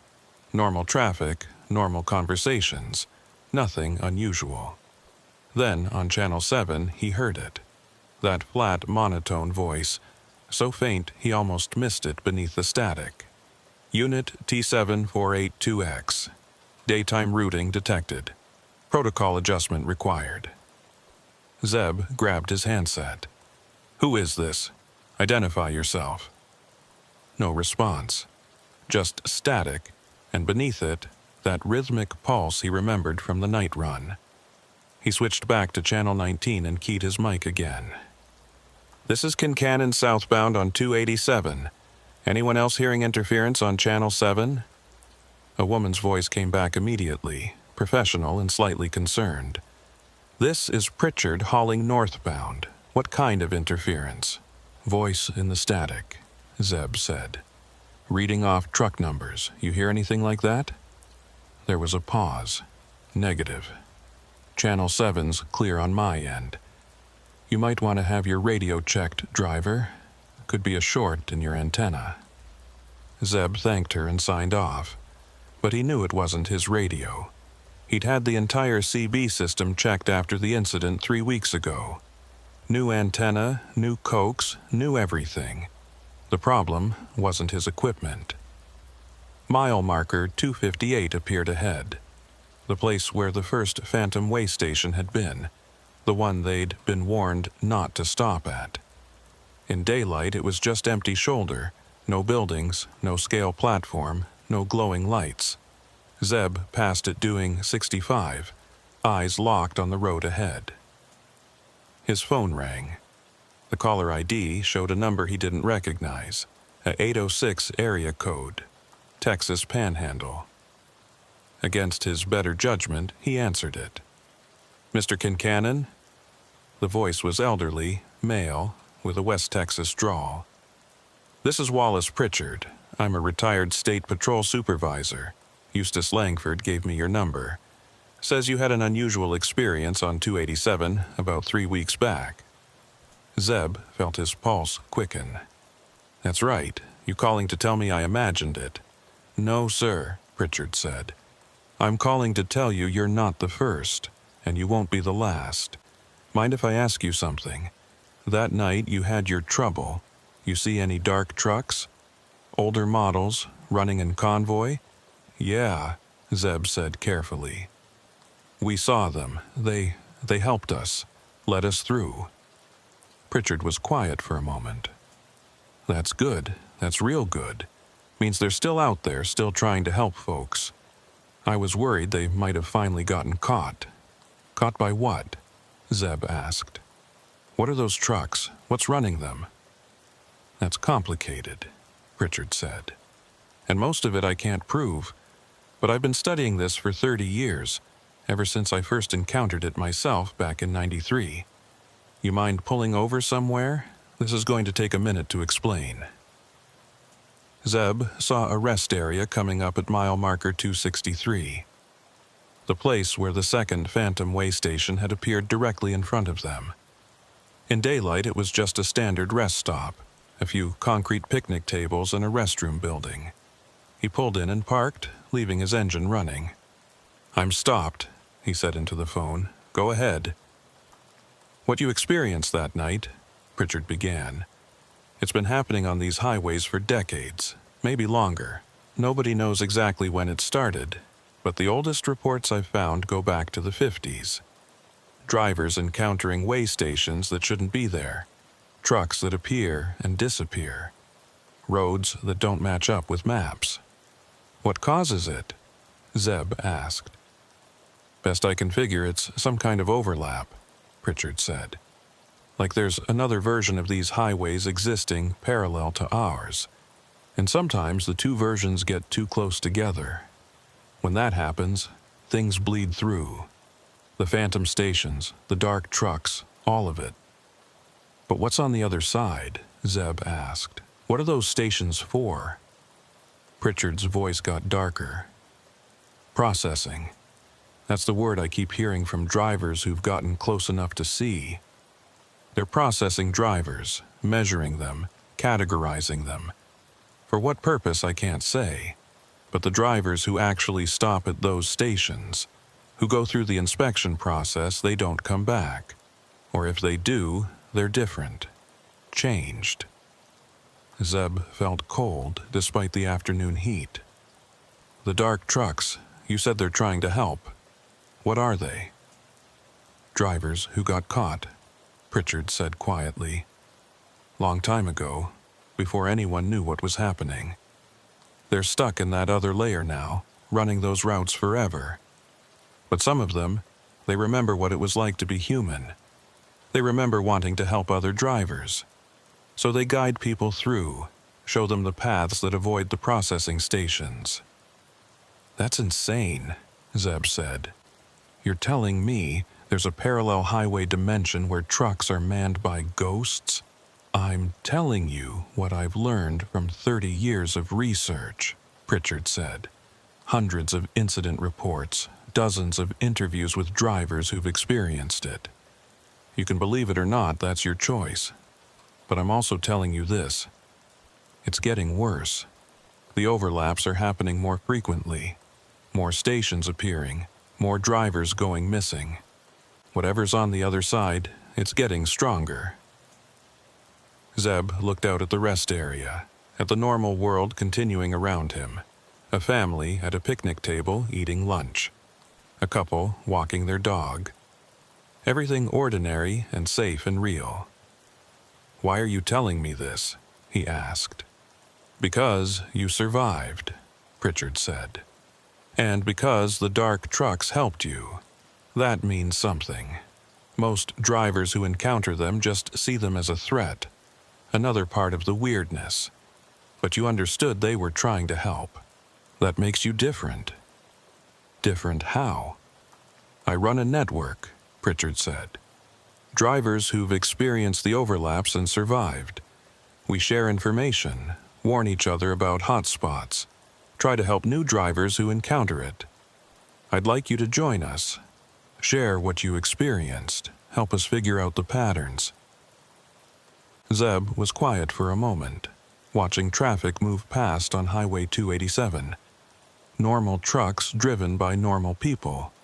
All of them unaware of what lurked beneath the surface of these roads. What if I just want to forget about it? He asked. Go back to driving my routes and pretend none of this happened. You can try, Pritchard said, but it won't work. Once you've seen it, once you've slipped between the layers, you're marked. It'll find you again. Better to understand what you're dealing with. Zeb made his decision. Okay, I'm in. What do you need from me? For now, just keep detailed records, Pritchard said.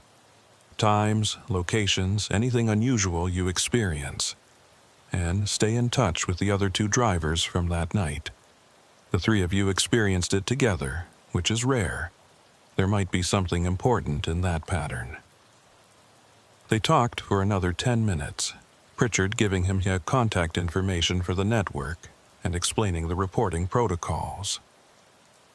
When they finally hung up, Zeb sat in his cab for a long time, staring at the highway and thinking about invisible layers and processing stations and drivers trapped forever on roads between worlds. He pulled back onto 287 and continued south. Mile marker 265 passed, then 270. Claude appeared on the horizon, normal and mundane in the afternoon light. Zeb stopped for fuel at the same truck stop where they'd taken refuge that November night, and for just a moment he could see it overlaid with memory. The exhausted terror of that arrival, the relief at finding normal reality again. He completed his delivery in Amarillo without incident and headed home to Billings. But that night, lying in bed next to his wife, he found himself thinking about the dark trucks. Drivers who'd been caught and transformed, now spending eternity trying to save others from the same fate. Had they been good people in life? Bad people trying to atone? Or just ordinary drivers who'd been in the wrong place at the wrong time, who'd stopped at the wrong way station on a night when the layers got too close? Zeb started keeping the records Pritchard had requested. Every trip, every mile, every moment of strangeness carefully documented. He reconnected with the older driver, whose name turned out to be Marcus Thorne, 63 years old and driving for 35 of them. The younger driver was harder to track down. He'd quit trucking entirely after that night, taken a warehouse job in Dallas where he never had to drive at night. Zeb couldn't blame him. Some people weren't meant to live with this knowledge, this understanding that reality had seams and sometimes you could slip through them into places that operated on different rules. 2 months after the incident, Zeb was driving through eastern New Mexico when he saw them again. The dark trucks, 5 of them running in tight formation on a parallel highway about 2 miles away. He watched them through binoculars, studying their movements. They were heading west, moving at exactly 60 miles per hour, perfectly synchronized. He grabbed his CB and switched to Channel 7, the frequency where he'd heard the interference before. "This is Kincannon. Dark convoy visible 2 miles north of Highway 380, heading west. If you can hear me, thank you, for that night, for showing us the way through." He didn't expect a response, but after a moment his CB crackled with a voice. Not the flat monotone of the processing stations, but something different. Something that might have been human once. "Keep to daylight routes when possible. Overlaps are increasing at mile markers divisible by 13. Warn other drivers. We cannot hold them all back." Then, silence. Zeb looked towards the parallel highway, but the dark trucks had vanished. Not faded into distance, just disappeared like they'd never been there. But the message was clear. The battle between the layers was ongoing, and the dark trucks were fighting it every night. Zeb added the information to his reports for Pritchard's network. Mile markers divisible by 13. It seemed arbitrary until he did the math. Marker 234, where they'd first pulled over. Marker 247, where they'd fought against the pulling force. Marker 260 and 273, both places where they'd experienced anomalies. The pattern held. The network started tracking those markers, warning drivers to avoid stopping at them when possible. It wasn't much, but it was something. A way to fight back against whatever was trying to pull trucks into that other layer. 6 months after the incident, Zeb was hauling through the Panhandle again when he got a call from Marcus Thorne. The older driver's voice was tight with stress. "I'm at that rest stop," Marcus said. "Mile marker 263. And Zeb, they're here, in daylight. The Phantom Station is here." Zeb checked his GPS. He was 40 miles north, could be there in 30 minutes. "Stay in your truck, lock the doors, I'm coming." He pushed his speed up to 75, weaving through traffic. His CB was already on Channel 7, and he could hear the interference building. Not the nighttime intensity, but present nonetheless. That flat, monotone voice reading coordinates and truck numbers. When he reached the rest area, he saw what Marcus had described. The Phantom way station was there, visible in broad daylight, though it looked less solid than it had at night. More translucent, like a projection or a hologram. The scale platform glowed with that sickly green light, and the faceless figures moved around it with their unnatural synchronization. But there was something else. The dark trucks were there too. 5 of them parked in a defensive formation between Marcus's truck and the Phantom Station. And as Zeb watched, more dark trucks appeared, materializing out of nothing until there were a dozen of them creating a barrier. Zeb pulled into the rest area and parked next to Marcus. Through his CB, he could hear the battle of frequencies. The flat monotone trying to call Marcus's truck in for processing, and something else, a different signal, trying to block it. "Unit in compliance required for inspection," the monotone voice insisted. "Approach scale platform. Processing mandatory." But the dark trucks held their position, and after several minutes the Phantom Station began to fade. Not disappearing all at once like before, but gradually losing coherence, like it was giving up and retreating back to whatever layer it had come from. When it was finally gone, the dark trucks remained for a moment longer. One of them, the lead truck in the formation, flashed its lights twice. Then they all vanished simultaneously, leaving Zeb and Marcus alone in a normal rest area on a normal afternoon. Marcus climbed down from his cab, looking shaken but unharmed. "They protected me," he said. "The dark trucks. They showed up the moment that station appeared. like they knew I was in trouble. "They're getting more active," Zeb said, "fighting back. Maybe we're not as helpless as we thought." They reported the incident to Pritchard, who added it to his growing database of encounters. The pattern was becoming clear. The overlaps were increasing in frequency, but so was the resistance. The dark trucks were multiplying. More drivers from the past joining their ranks, all of them determined to protect the living from the processing stations. A year after his first encounter, Zeb was approached by a woman at a truck stop in Oklahoma. She was in her 50s, wearing a jacket with a faded trucking company logo.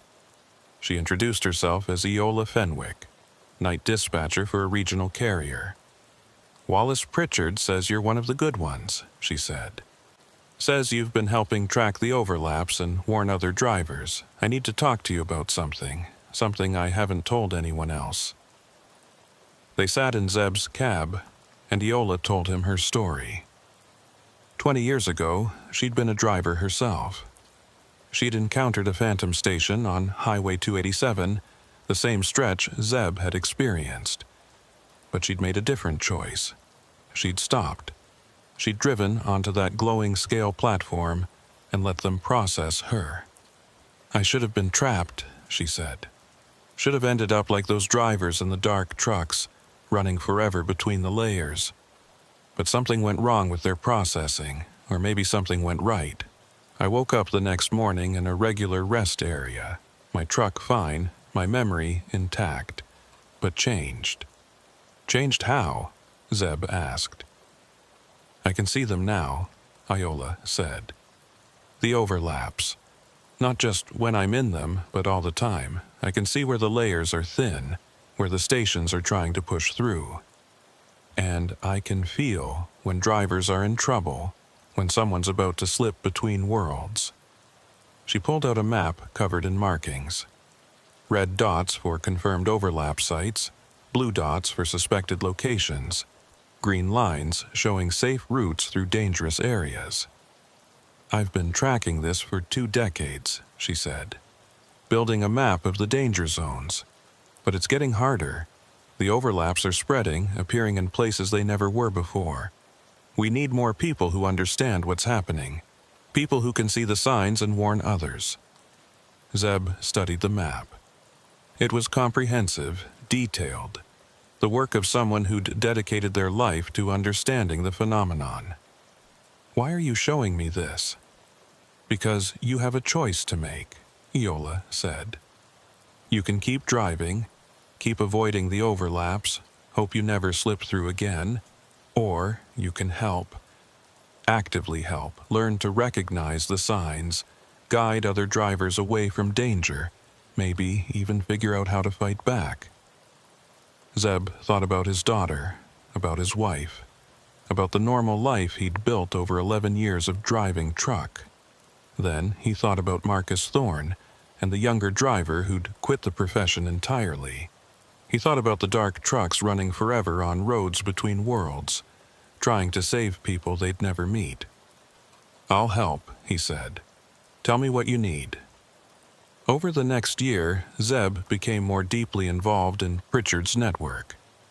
He learned to recognize the subtle signs of an approaching overlap, the way CB static would take on that rhythmic pulse, the slight shimmer in air temperature that preceded a phantom station's appearance, the feeling of being watched that meant the layers were getting thin.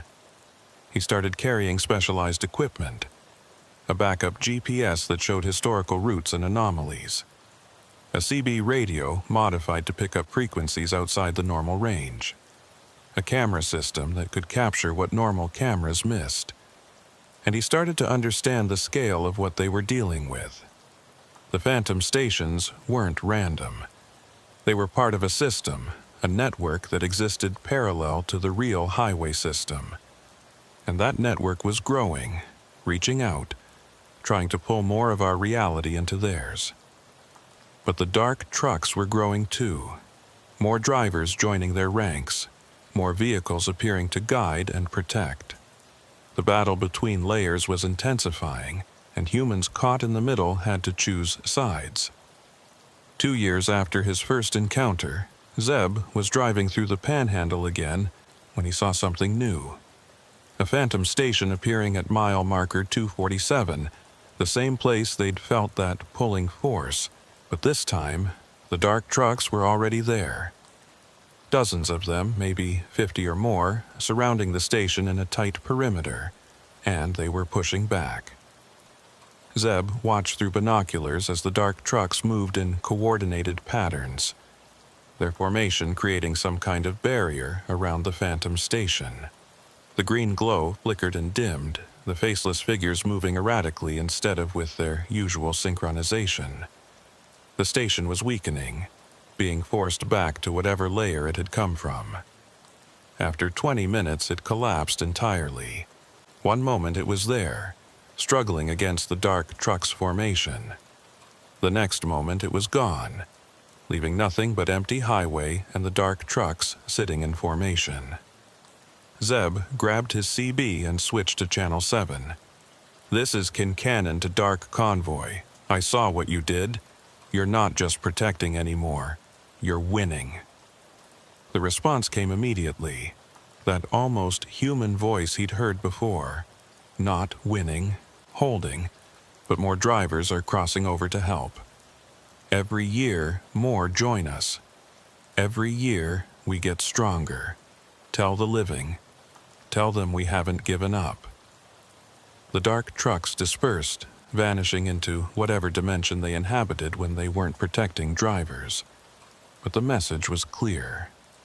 The battle could be won. Maybe not in Zeb's lifetime, maybe not for generations, but it could be won.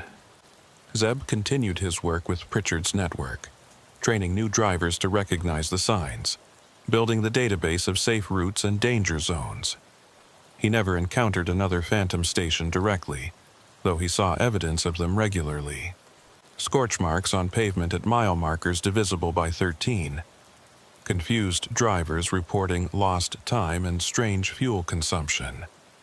The constant signs that the layers were still thin, still dangerous. But he also saw evidence of the dark truck's work. Drivers who should have been lost, somehow finding their way to safety. Phantom stations collapsing before they could claim victims. The slow, steady pushback against whatever was trying to merge the layers. 5 years after his first encounter, Zeb was training a new driver on overlap recognition when he got a call from Wallace Pritchard. The old man's voice was tired but satisfied. "We've mapped 90% of the danger zones now," Pritchard said. "Got protocols in place, warning systems, safe routes. Lost fewer drivers this year than any year in the past decade. We're making progress, Zeb. Real progress." "What changed?" Zeb asked. "Knowledge," Pritchard said simply. When drivers didn't know what they were dealing with, they were easy victims. Now they know. They recognize the signs, they avoid the danger zones, and when they do encounter overlaps, they know how to get through safely.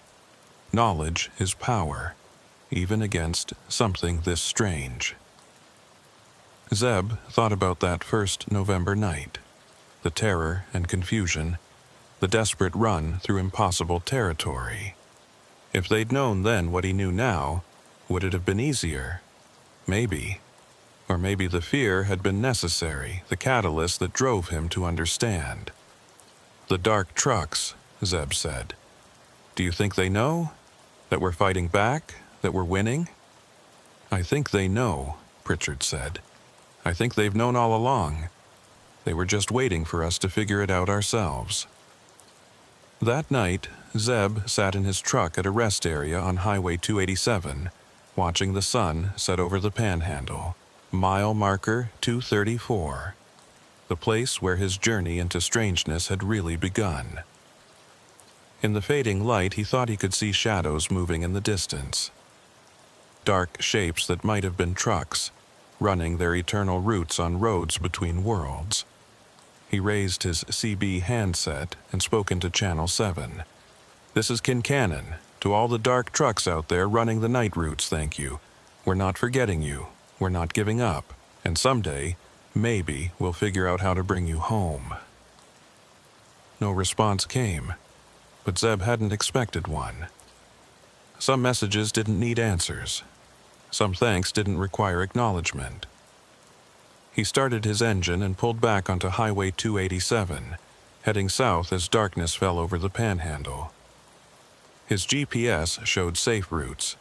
His CB was tuned to the right frequencies, and he carried Iola Fenwick's map marked with every known danger zone.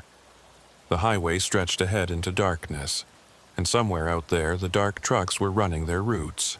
Still protecting, still fighting, still hoping that someday the layers would separate and they could finally rest. Zeb didn't know if that day would come, but he knew he'd keep fighting for it. Keep warning other drivers, keep building the knowledge base that made survival possible. Because that's what drivers did. They helped each other. They shared information about road conditions and safe routes and places to avoid. Even when those places existed between dimensions. Even when the roads led to stations that shouldn't be there. Even when the very fabric of reality got thin and strange things bled through. The wheels rolled on through the November darkness, carrying their cargo toward morning. And behind them, invisible to ordinary sight but always present, the dark trucks kept their vigil. Patient and eternal, guardians of a boundary most people never knew existed. Highway 287 looked normal to passing cars. Just another stretch of Texas Panhandle Road, flat and empty and unremarkable. But Zeb knew better. He knew what ran beneath its surface, what waited at certain mile markers when the conditions were right. And he knew that knowledge was the only thing standing between ordinary drivers and the processing stations that wanted to pull them through into that other layer of reality. He drove through the night, alert and watchful, a guardian in his own right. Not trapped like the dark trucks, but chosen. Fighting the same battle, just from the other side of the layers. The CB crackled with static, and beneath it, Zeb heard that familiar, rhythmic pulse. But it was fainter now, weaker, pushed back by the growing strength of those who understood what they were fighting. Mile marker 258 passed in darkness. Empty shoulder, no phantom stations, no processing platforms. Just normal pavement under normal stars. For now, at least, for tonight. And that would have to be enough.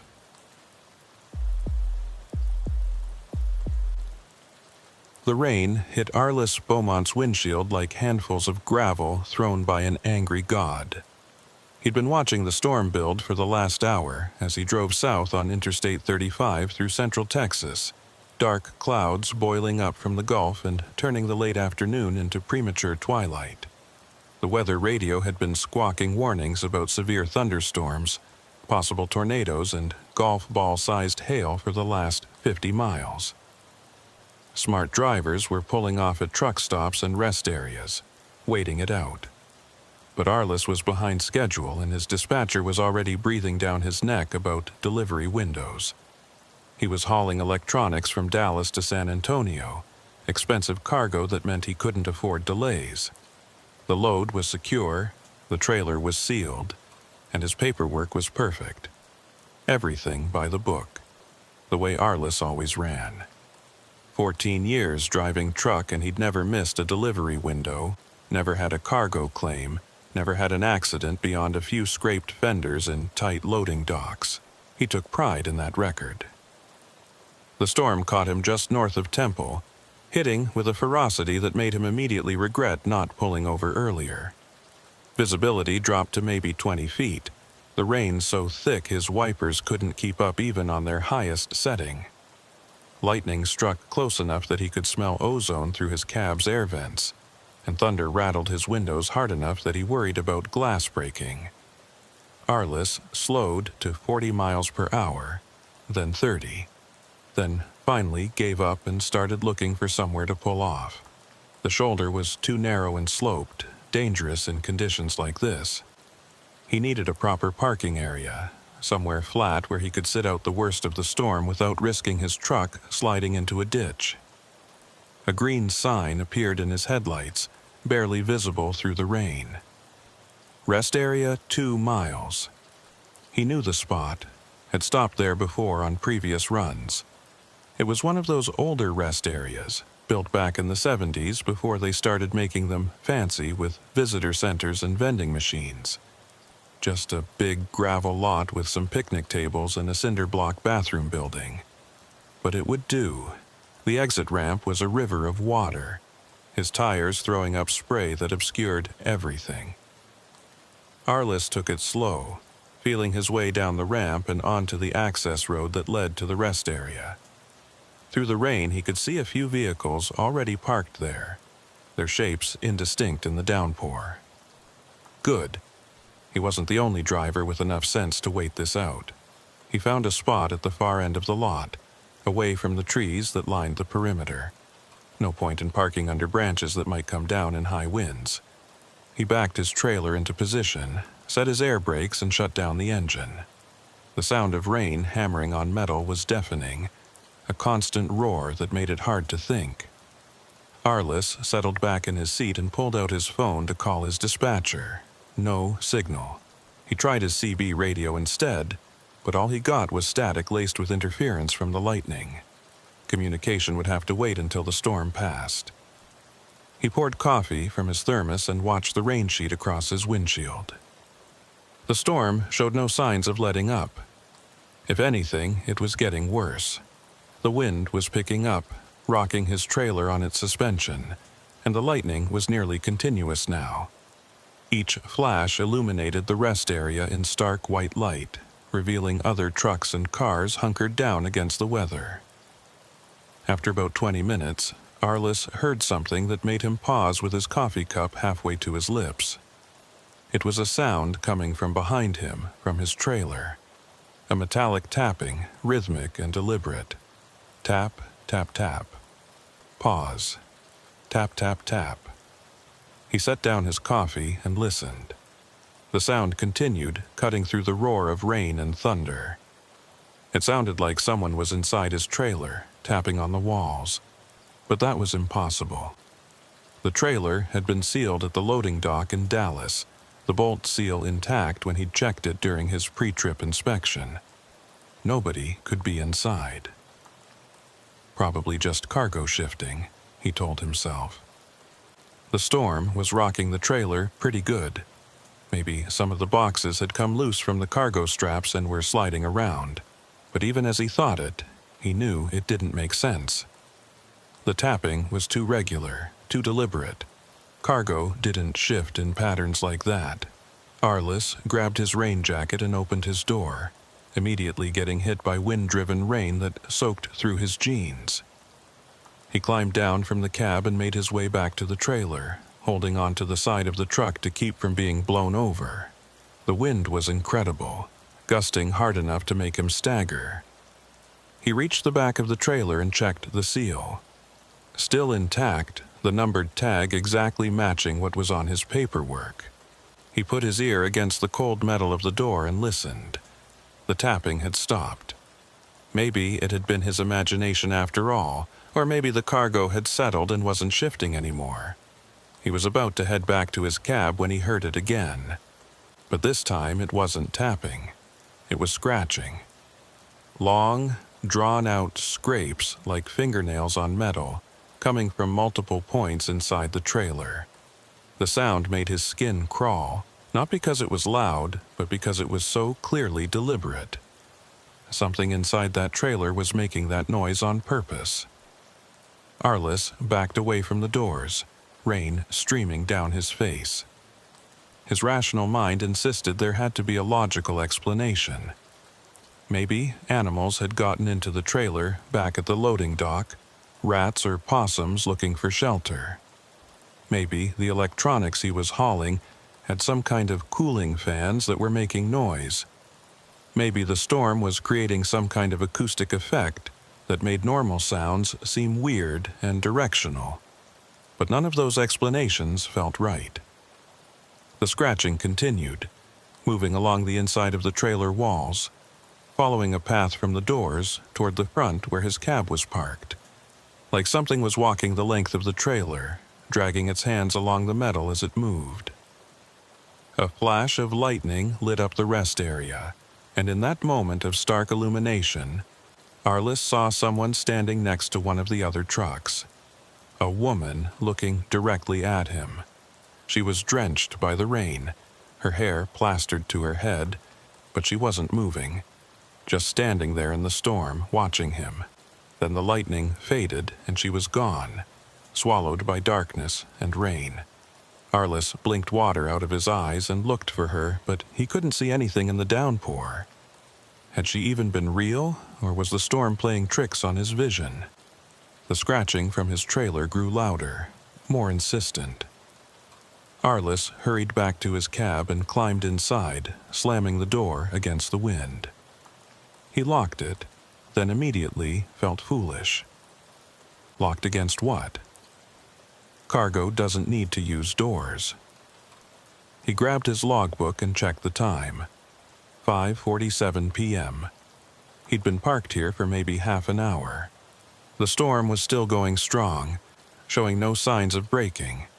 He needed to make a decision.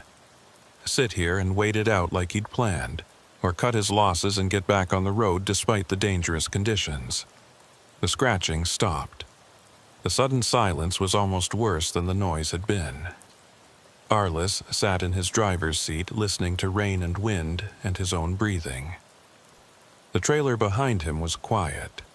No sounds coming from it at all. Maybe whatever had been making the noise had stopped. Maybe the cargo had settled. Maybe everything was fine. Then his CB radio crackled to life, not with static this time, but with a voice. A woman's voice, clear despite the interference from the storm. "Driver in the white Freightliner, you need to check your cargo. Something's not right in that trailer." Arliss grabbed his handset. "Who is this? How do you know what I'm hauling?" "I can see your truck from here," the voice responded. "And I can hear the sounds coming from your trailer. You're not the only one. My trailer's making noise too. So are at least 2 others in this lot. Something's wrong with all of us." Arliss looked out at the rest area, trying to spot which truck the voice was coming from. There were maybe 8 or 9 commercial vehicles parked in the lot, their shapes barely visible through the rain. "Where are you parked?" 2 rows over, Blue Kenworth. Name's Nedra Chilton. Been driving 15 years and I've never heard anything like this before.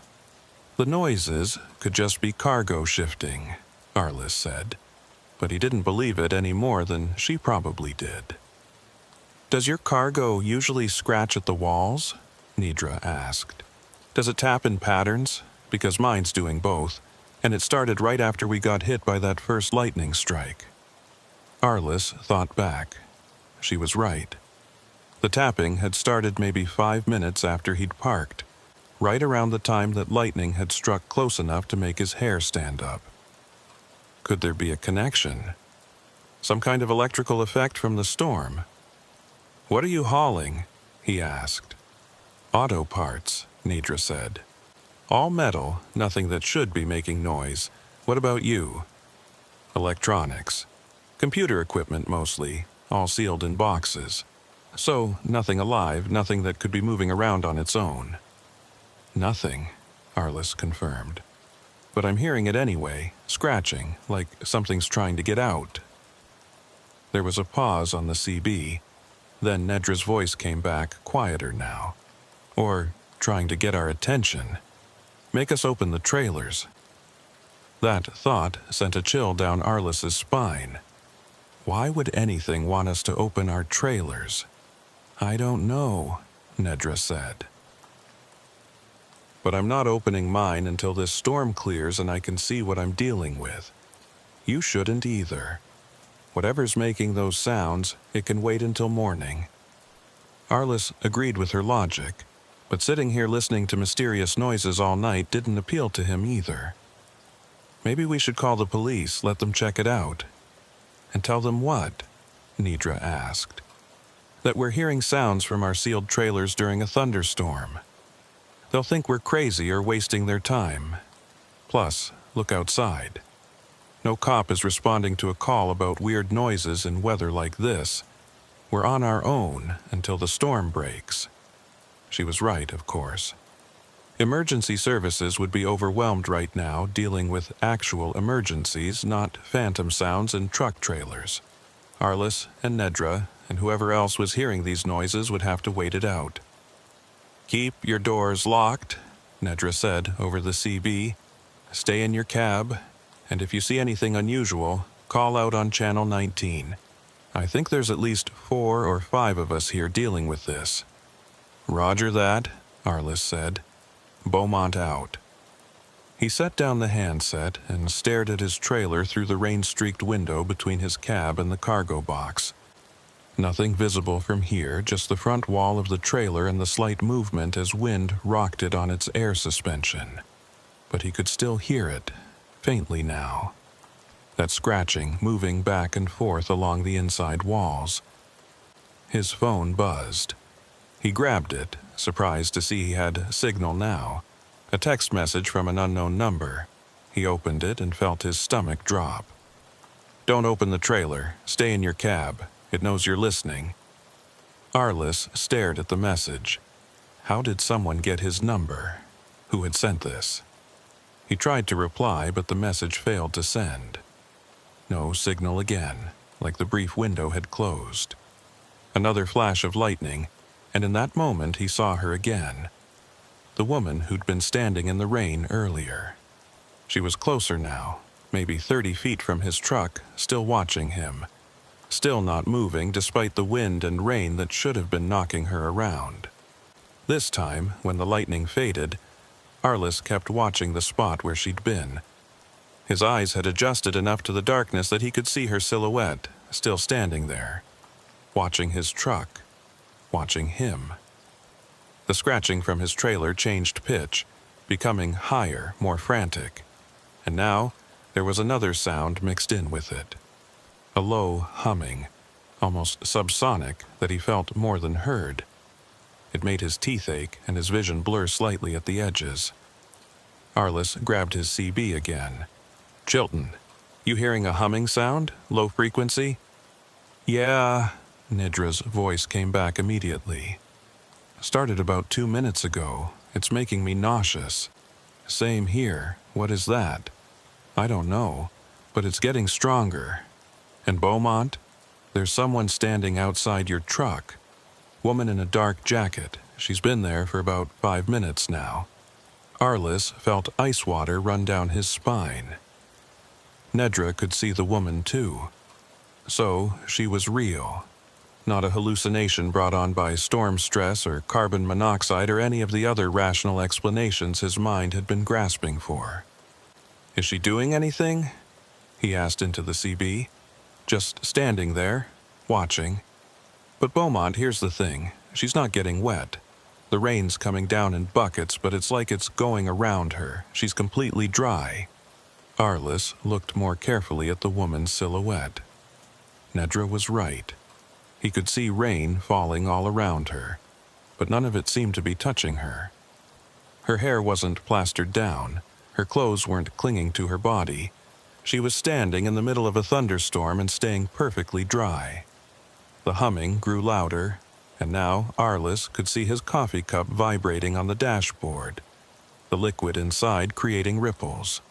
The windows were buzzing in their frames, and he could feel the vibration through the steering wheel, through the seat, through the floor beneath his feet.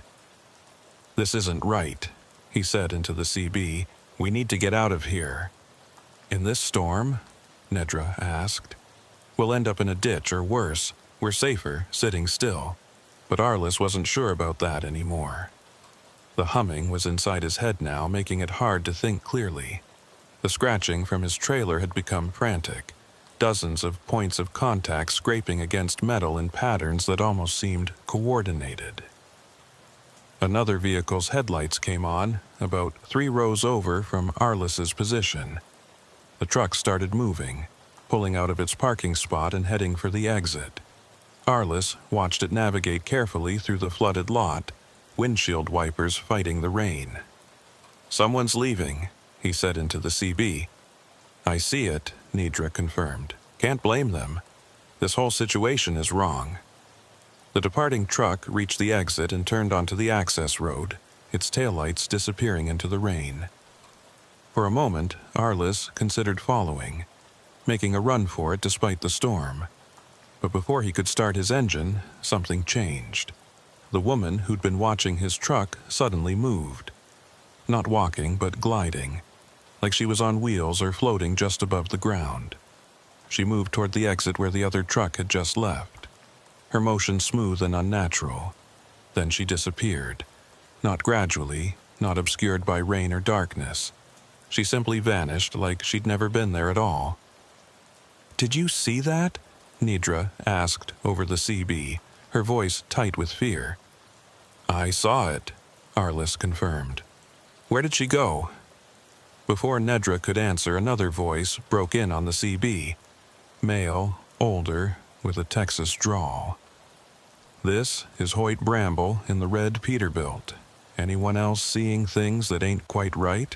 Because I got a situation here that I can't explain." "What kind of situation?" Arliss asked. "I got out to check my trailer seals about 10 minutes ago," Hoyt said. "Took maybe 90 seconds. But when I got back to my cab and checked my clock, it showed I'd been gone for 17 minutes. That ain't possible, but there it is." Arliss looked at his own clock. 5:53 p.m. He'd parked here at 5:17, which meant he'd been here for 36 minutes. That seemed about right, though with the storm and the strange events, time had gotten a bit slippery in his mind. "Check your fuel receipts," Hoyt continued. "From your last fill-up, check the timestamp." Arliss dug out his receipt from the fuel stop in Waco, about 80 miles back. He'd filled up at 2:45 p.m. according to the timestamp on the receipt, but according to his dashboard clock, that was over 3 hours ago. The drive from Waco to this rest area should have taken maybe 90 minutes, not 3 hours. "My times don't match up either," Nedra said over the CB. "I'm showing time I can't account for. Like I lost an hour somewhere between filling up and parking here. So all three of us are missing time," Arliss said. "And we're all hearing sounds from our trailers. And there's a woman who can stand in the rain without getting wet. Anyone want to tell me what we've driven into?" Nobody answered. The CB crackled with static, and beneath it, Arliss could hear that low humming coming through the speaker. The same frequency that was vibrating through his truck, now being broadcast on the radio frequency. The scratching from his trailer had stopped. The sudden silence was almost worse than the noise. Arliss sat in his cab, rain hammering down, and tried to think through what was happening. Time distortions, impossible sounds from sealed trailers, figures that defied physics, all of it centered on this rest area during this storm. There had to be a rational explanation. There always was. Electromagnetic interference from the lightning could cause equipment malfunctions, timestamps to be wrong, radios to pick up strange signals. Stress and fatigue could cause drivers to misperceive things, see patterns that weren't really there. The sounds from the trailers could be thermal expansion of metal as temperature dropped with the storm, creating noises that only seemed deliberate. But even as Arliss ran through these explanations, part of him knew they weren't enough. This was something else. Something that didn't fit into the comfortable boxes of rational explanation. His phone buzzed again. Another text from that unknown number. "The storm is a doorway. Some things use it to cross over. Stay in your cab. Don't let them make you open the trailer." Arliss tried to reply, demanding to know who was sending these messages, but again the text failed to send. He had signal for receiving but not for sending. Or maybe whoever was on the other end could reach him, but he couldn't reach them. The humming stopped. The sudden absence of that subsonic vibration left Arliss feeling disoriented, like his inner ear hadn't gotten the message that the sound was gone. He shook his head, trying to clear it, and looked out at the rest area. The rain was starting to let up slightly, the downpour easing into merely heavy rain instead of the apocalyptic deluge it had been. Through the lessening precipitation, Arliss could see the other trucks parked in the lot more clearly now. Maybe a dozen vehicles total, all of them dark and silent. Except one. 3 rows over, a truck's trailer doors were standing open. The cargo area was lit from within by a sickly yellow-green light that pulsed like a heartbeat. And in that light, Arliss could see movement. Shapes that didn't quite make sense. Forms that his eyes couldn't quite process. "Chilton," he said into his CB. "You seeing what I'm seeing? 3 rows over?" "I see it," Nedra's voice came back, strained. "That's the truck that left a few minutes ago. Or I thought it left. But it's back now, and those doors are open." "Did the driver open them?" Arliss asked. "I didn't see anyone get out. The doors just opened on their own." That wasn't possible. Trailer doors didn't open themselves. Someone had to release the latches, pull the pins, swing the heavy doors wide. But Arliss was looking at doors that were definitely open with no one visible near them. The pulsing light from inside the trailer was getting brighter, and the shapes moving in that light were becoming more distinct. They looked almost human, but the proportions were wrong. Arms that were too long, heads that sat at odd angles, movements that were too smooth and too jerky at the same time. "We need to leave," Nedra said over the CB, fear clear in her voice now. "Right now. Storm or no storm, we need to get out of this place." Arliss agreed with her completely. Whatever was happening here, whatever had used the storm as cover to manifest or cross over, or whatever the hell it was doing, they needed to be somewhere else when it finished. He reached for his ignition key. His hand froze halfway there. Standing directly in front of his truck, blocking his path, was the woman. She was closer than she'd ever been, close enough that Arliss could see her face clearly despite the darkness and rain. She had no expression at all, her features smooth and blank like a mannequin, and she was pointing at his trailer. Not just pointing, beckoning, telling him to go back there to open the doors to see what was inside. Arliss grabbed his CB. "She's back, right in front of my truck. She wants me to open my trailer." "Don't do it." Hoyt's voice came back immediately. "Whatever you do, don't open those doors. That's what they want. That's what all of this has been about." "Who are they?" Arliss demanded. "What are they?" "Don't know and don't want to know," Hoyt said. "But I've been driving these roads for 30 years and I've heard stories. Things that show up during storms. Things that try to hitchhike in trailers. Things that want to get where we're going. If you open that trailer, you're letting them in. And once they're in, they're not getting out." The woman moved closer, her blank face now pressed against Arliss's windshield. She traced a pattern on the wet glass with one finger, a symbol that hurt to look at directly. And behind her, Arliss could see more figures emerging from the darkness. Dozens of them, all with the same blank faces, all moving with that same unnatural gliding motion. They were surrounding his truck, surrounding all the trucks. And the humming was starting again, stronger now, making the entire vehicle vibrate. Inside his trailer, the scratching resumed, but this time it was different. This time it sounded like it was coming from the outside of the trailer walls, not the inside, like something was trying to get in rather than trying to get out. Arliss made his decision. He fired up his engine, put the truck in gear, and hit the gas. The woman in front of his truck didn't move, didn't try to get out of the way. His bumper went right through her like she wasn't even there, passing through her form without resistance. In his rearview mirror, he saw her still standing in the same spot, her blank face turning to watch him drive away. The figures surrounding the other trucks didn't try to stop him. They just watched as he navigated through the flooded parking lot towards the exit. Behind him, that truck with the open doors was pulsing with light, and more figures were gathering around it, drawn to the opening like moths to a flame. Arliss hit the access road doing 30, tires throwing up spray. His CB crackled with Nedra's voice. "I'm right behind you. Hoyt's following too. Anyone else who can move, get out now." The rest area receded behind them as they pulled onto I-35, heading south through rain that was already starting to lighten. Arliss's heart was pounding, his hands shaking on the wheel. Behind him, his trailer was silent now. No scratching, no humming, just the normal sound of cargo riding on air suspension. Whatever had been happening back there, they'd escaped it. For now.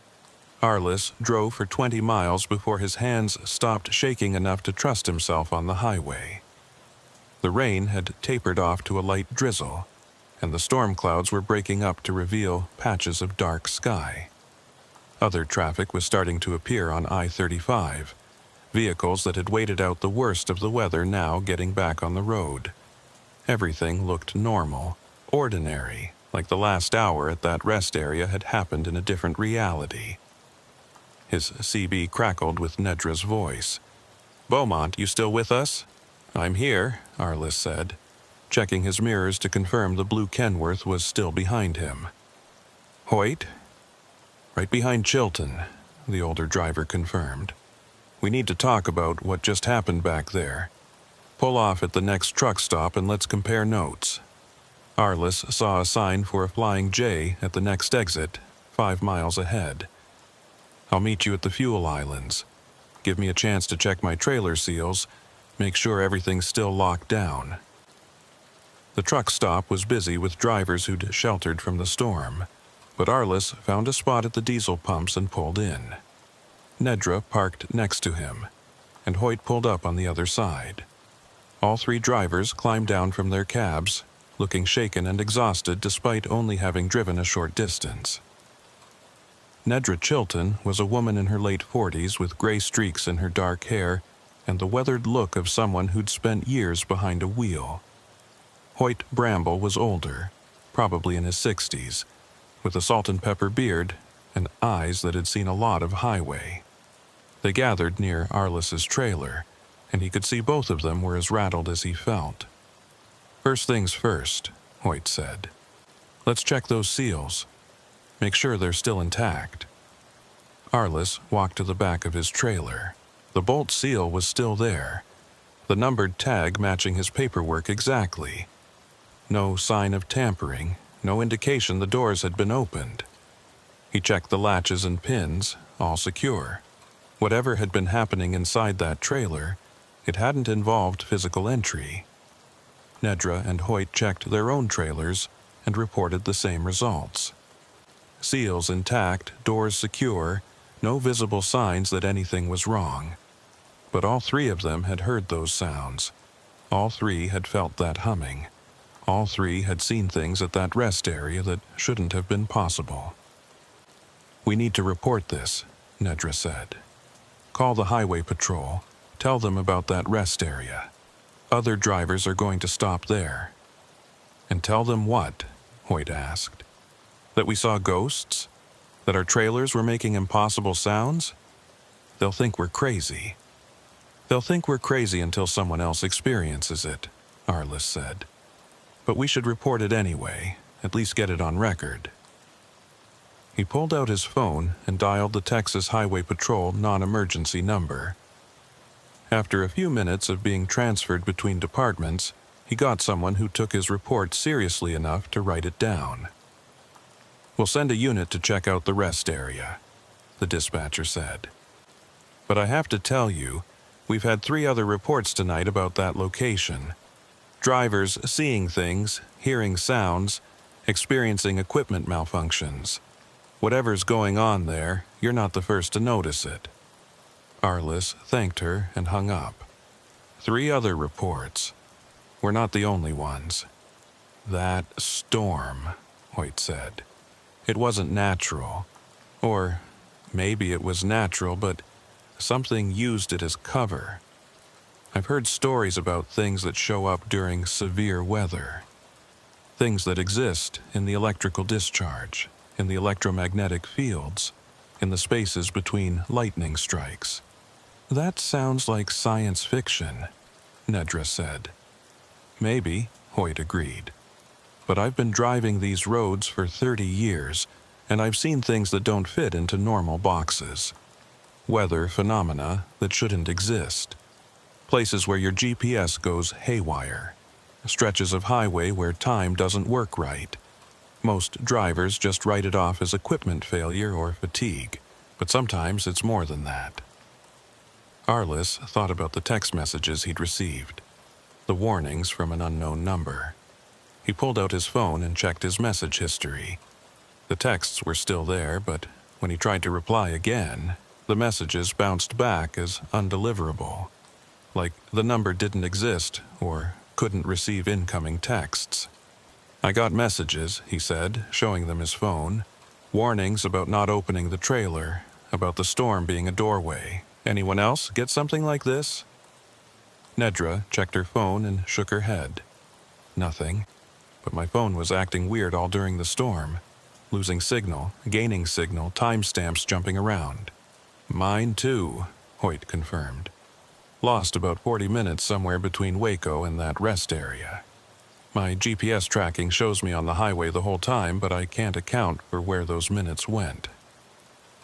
They stood there in the fluorescent lighting of the truck stop, trying to make sense of impossible events. Around them, other drivers were fueling up, checking their rigs, going about normal business. Nobody else looked disturbed or frightened. Just 3 drivers who'd experienced something that probably dozens of other people had never noticed. We should check our cargo, Arliss said. Actually, open the trailers and verify everything's still there and undamaged. If something was happening inside those trailers, we need to know.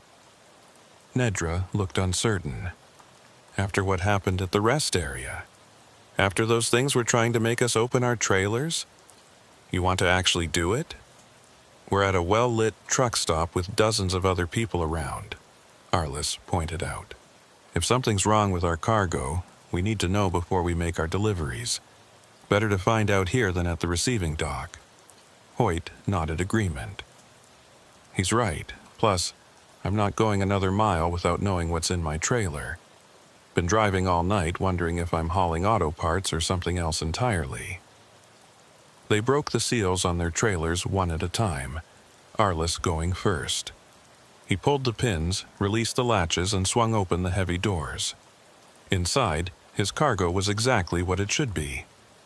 Pallets of boxed electronics all properly secured with cargo straps, load bars in place, everything by the book. He climbed up into the trailer and walked through it, checking behind the cargo stacks, looking for any sign of disturbance or damage, or anything that shouldn't be there. Nothing. Just cargo and empty trailer space and the normal smell of cardboard and packing materials. He climbed down and gave Nedra and Hoyt a thumbs up. Everything looks normal. Your turn.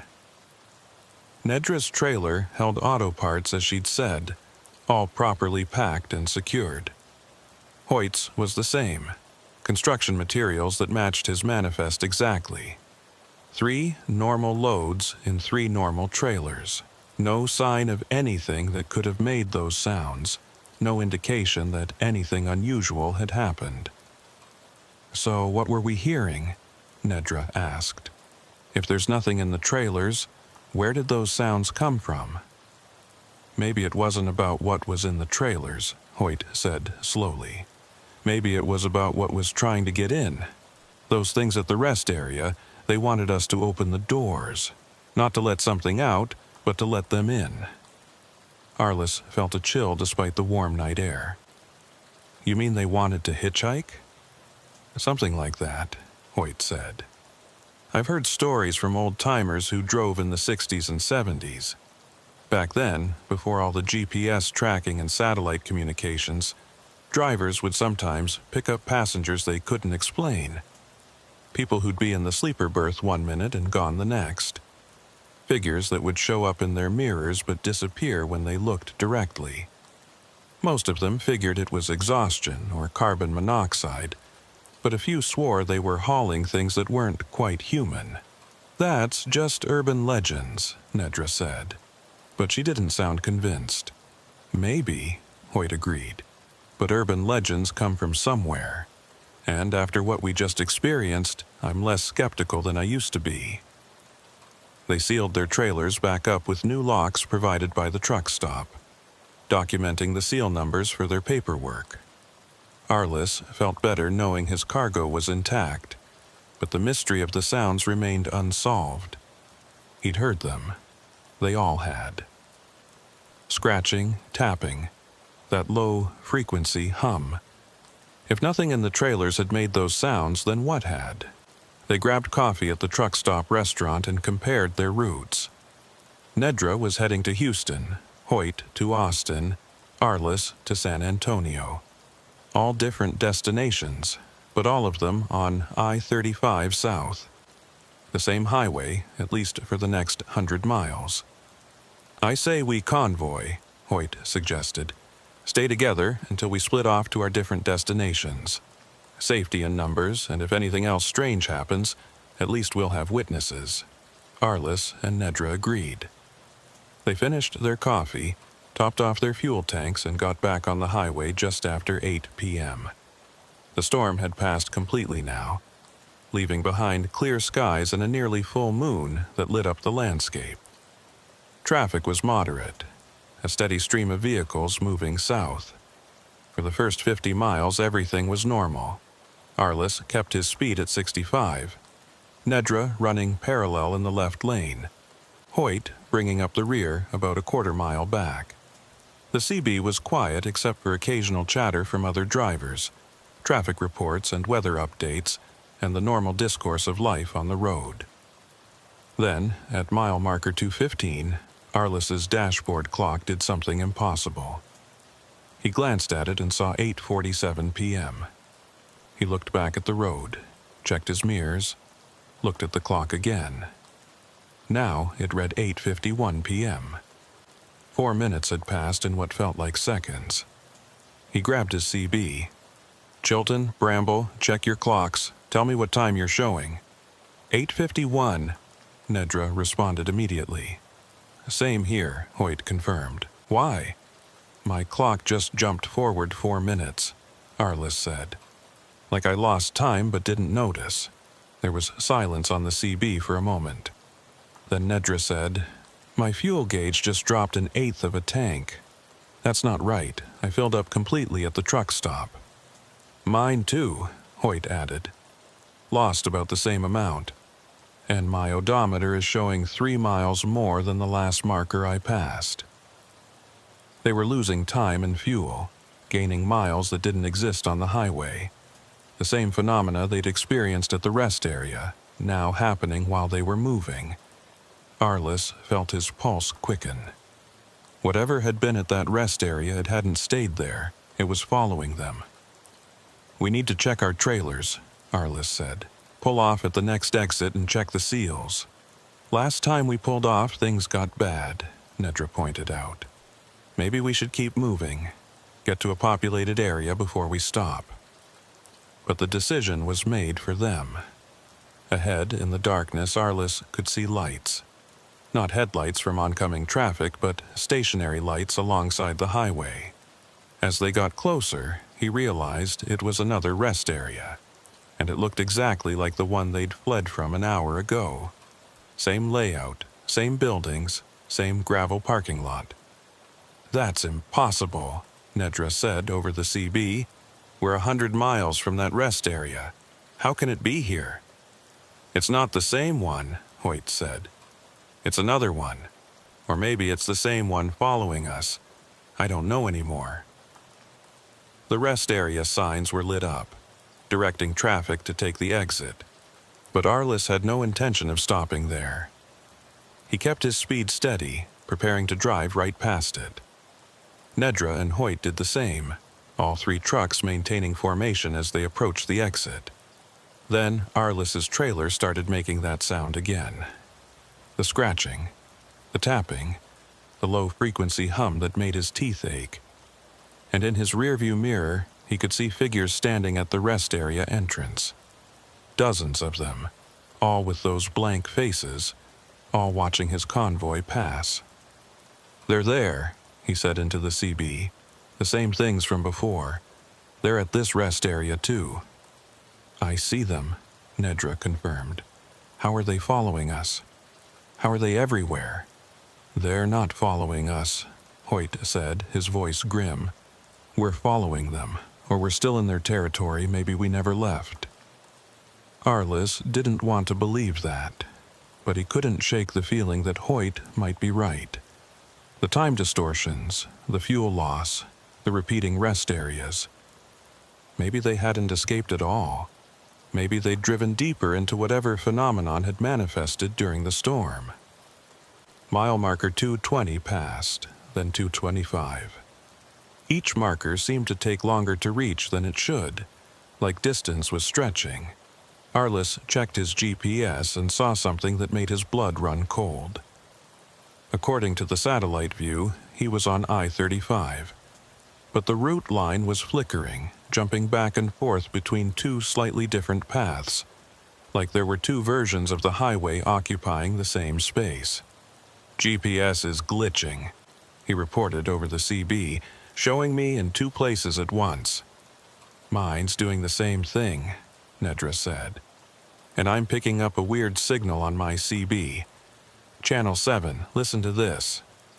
She switched frequencies and Arliss followed suit. On Channel 7, beneath the static, he could hear voices. Not the flat monotone from before, but actual human voices. Drivers calling for help, reporting their locations, asking for guidance. And all of them sounded terrified. "This is Beaumont southbound on I-35, Arliss transmitted on Channel 7. "To anyone receiving, what's your situation?" A voice came back immediately, a woman who sounded close to panic. "I can't get off the highway. Every exit I take leads back to I-35. I've been driving for 3 hours, and I keep passing the same landmarks. Please, someone help me figure out what's happening." Another voice, male and older. "My trailer doors opened while I was driving. I stopped to close them and saw things inside that shouldn't be there. Things that weren't there when I loaded. I'm too scared to stop again." More voices joined in, a chorus of confused and frightened drivers all experiencing similar phenomena. Time distortions, impossible sounds from trailers, exits that led nowhere, rest areas that appeared where they shouldn't be. And all of them were on I-35, all heading south, all caught in the same trap. "How many of us are there?" Nedra asked into the CB. "How many drivers are stuck in this?" Hoyt's voice came back heavy with realization. "All of us who stopped at that rest area during the storm. We're all caught in whatever this is. We drove into something and we can't drive out." Arliss wanted to argue, wanted to insist there had to be a way out. But the evidence was mounting that Hoyt was right. They were trapped in some kind of loop, some pocket of reality that overlapped with normal highway but didn't quite align with it. And the things with the blank faces were the residents, the natives, the things that lived in these spaces between. "There has to be a way out," Arliss said into the CB. "We just need to figure out what it is. Everyone, check your fuel gauges and odometers. Look for patterns." The CB filled with reports. Every driver was experiencing the same issues. Fuel draining faster than it should, odometers showing extra miles, clocks jumping forward in irregular intervals. But there was a pattern. The time jumps happened at mile markers that were multiples of 7. The fuel loss was proportional to how long they'd been in the loop. And the odometer discrepancies all added up to exactly 37 miles, no matter how far each driver thought they'd traveled. 37 miles, Nedra said. "That's specific. That means something." Arliss pulled out his atlas and checked the map. From the rest area, where they'd first encountered the phenomenon, to San Antonio was exactly 37 miles. But they'd already driven past that point. They should be well south of San Antonio by now, but according to his GPS, they were still somewhere near Temple. "It's keeping us in a specific range," he said. "A bubble or a zone. 37 miles of highway that's been, what, displaced? Copied? Overlapped with something else?" "The storm did it," one of the voices on Channel 7 said. It was Hoyt. "The electromagnetic discharge, the lightning, whatever energy was present during that storm, it created a boundary condition. Like a door opened between dimensions and we drove through it." "So how do we close the door?" another driver asked. "How do we get back to normal reality?" Nobody had an answer. The CB fell silent except for static, and Arliss could hear that humming starting again. Coming from his trailer, coming through the radio, coming from the highway itself. The sound was building, growing stronger, and with it came that sense of wrongness, of reality bending in ways it shouldn't. Mile marker 230 appeared ahead. According to Arliss's earlier calculations, this should be the edge of the 37-mile zone. If there was going to be a way out, it would be here. He checked his mirrors and saw Nedra's Kenworth right beside him, Hoyt's Peterbilt still following behind. All three trucks running together, approaching the boundary. The humming grew louder. Arliss's vision began to blur at the edges, like looking through water. The highway ahead seemed to shimmer and split, showing two overlapping roads that didn't quite line up. One was the normal I-35, with proper lane markings and mile markers and the usual highway infrastructure. The other was darker, older looking, with markings that seemed wrong somehow. "You seeing this?" Nedra asked over the CB, her voice tight with stress. "I see it," Arliss confirmed. "Two roads. We need to pick the right one." But how could they tell which road was the correct one? The normal-looking highway could be a trap, bait to keep them in the loop. The darker road could be the way out, or it could lead somewhere worse. They had seconds to decide before the split became permanent. Then Arliss remembered the text messages, the warnings from the unknown number. He grabbed his phone and checked the message history. A new message had appeared, time-stamped impossibly in the future. "Follow the darker path. Reality is on the other side. Trust the wrongness." It went against every instinct he had. The dark road looked dangerous, threatening, like something from a nightmare. But the message had been right before. It had warned him not to open his trailer, to stay in his cab, to recognize the threat. Maybe it was right again. "I'm taking the dark road," Arliss said into the CB. "Following me is your choice, but I think that's the way out." He didn't wait for responses. He cranked his wheel to the right, feeling his trailer swing wide as he committed to the darker path. The transition was instantaneous and jarring. One moment he was on what looked like normal pavement. The next, he was driving on something that felt older, rougher, less solid somehow. Behind him, Nedra and Hoyt followed, and as they committed to the dark path, the normal-looking highway vanished. It simply ceased to exist, leaving only the darker road stretching ahead into midnight. The humming stopped. The scratching from the trailers stopped, and the oppressive sense of wrongness lifted, replaced by something that felt clean and cold and real. Arliss checked his GPS. It showed him on I-35, but now there was only one route line. No flickering, no dual paths, just a single highway. Mile marker 231 appeared ahead, then 232. The numbers were advancing normally now, one marker per mile, no strange jumps or distortions. "I think we're out," Nedra said over the CB, her voice shaking with relief. "I think we made it. Check your fuel gauges. Hoyt said. "Check your clocks." Arliss looked at his dashboard. The clock read 9:03 p.m., which seemed about right for the distance they'd covered. His fuel gauge showed he'd burned about what he should have for the miles driven. His odometer was tracking properly with the mile markers. Everything was normal. They'd escaped the loop, driven out of whatever pocket reality they'd been trapped in. The dark road had been the correct choice, but even as relief washed over him, Arliss couldn't shake the feeling that they'd gotten lucky. That most drivers probably chose the normal-looking highway, staying trapped in the loop forever. That somewhere in that overlapped space, there were dozens or hundreds of trucks still driving, still passing the same mile markers, still hearing sounds from their trailers as things tried to get in. "We need to warn people," he said into the CB. "Report this to DOT, to Highway Patrol, to whoever will listen. That stretch of highway is compromised.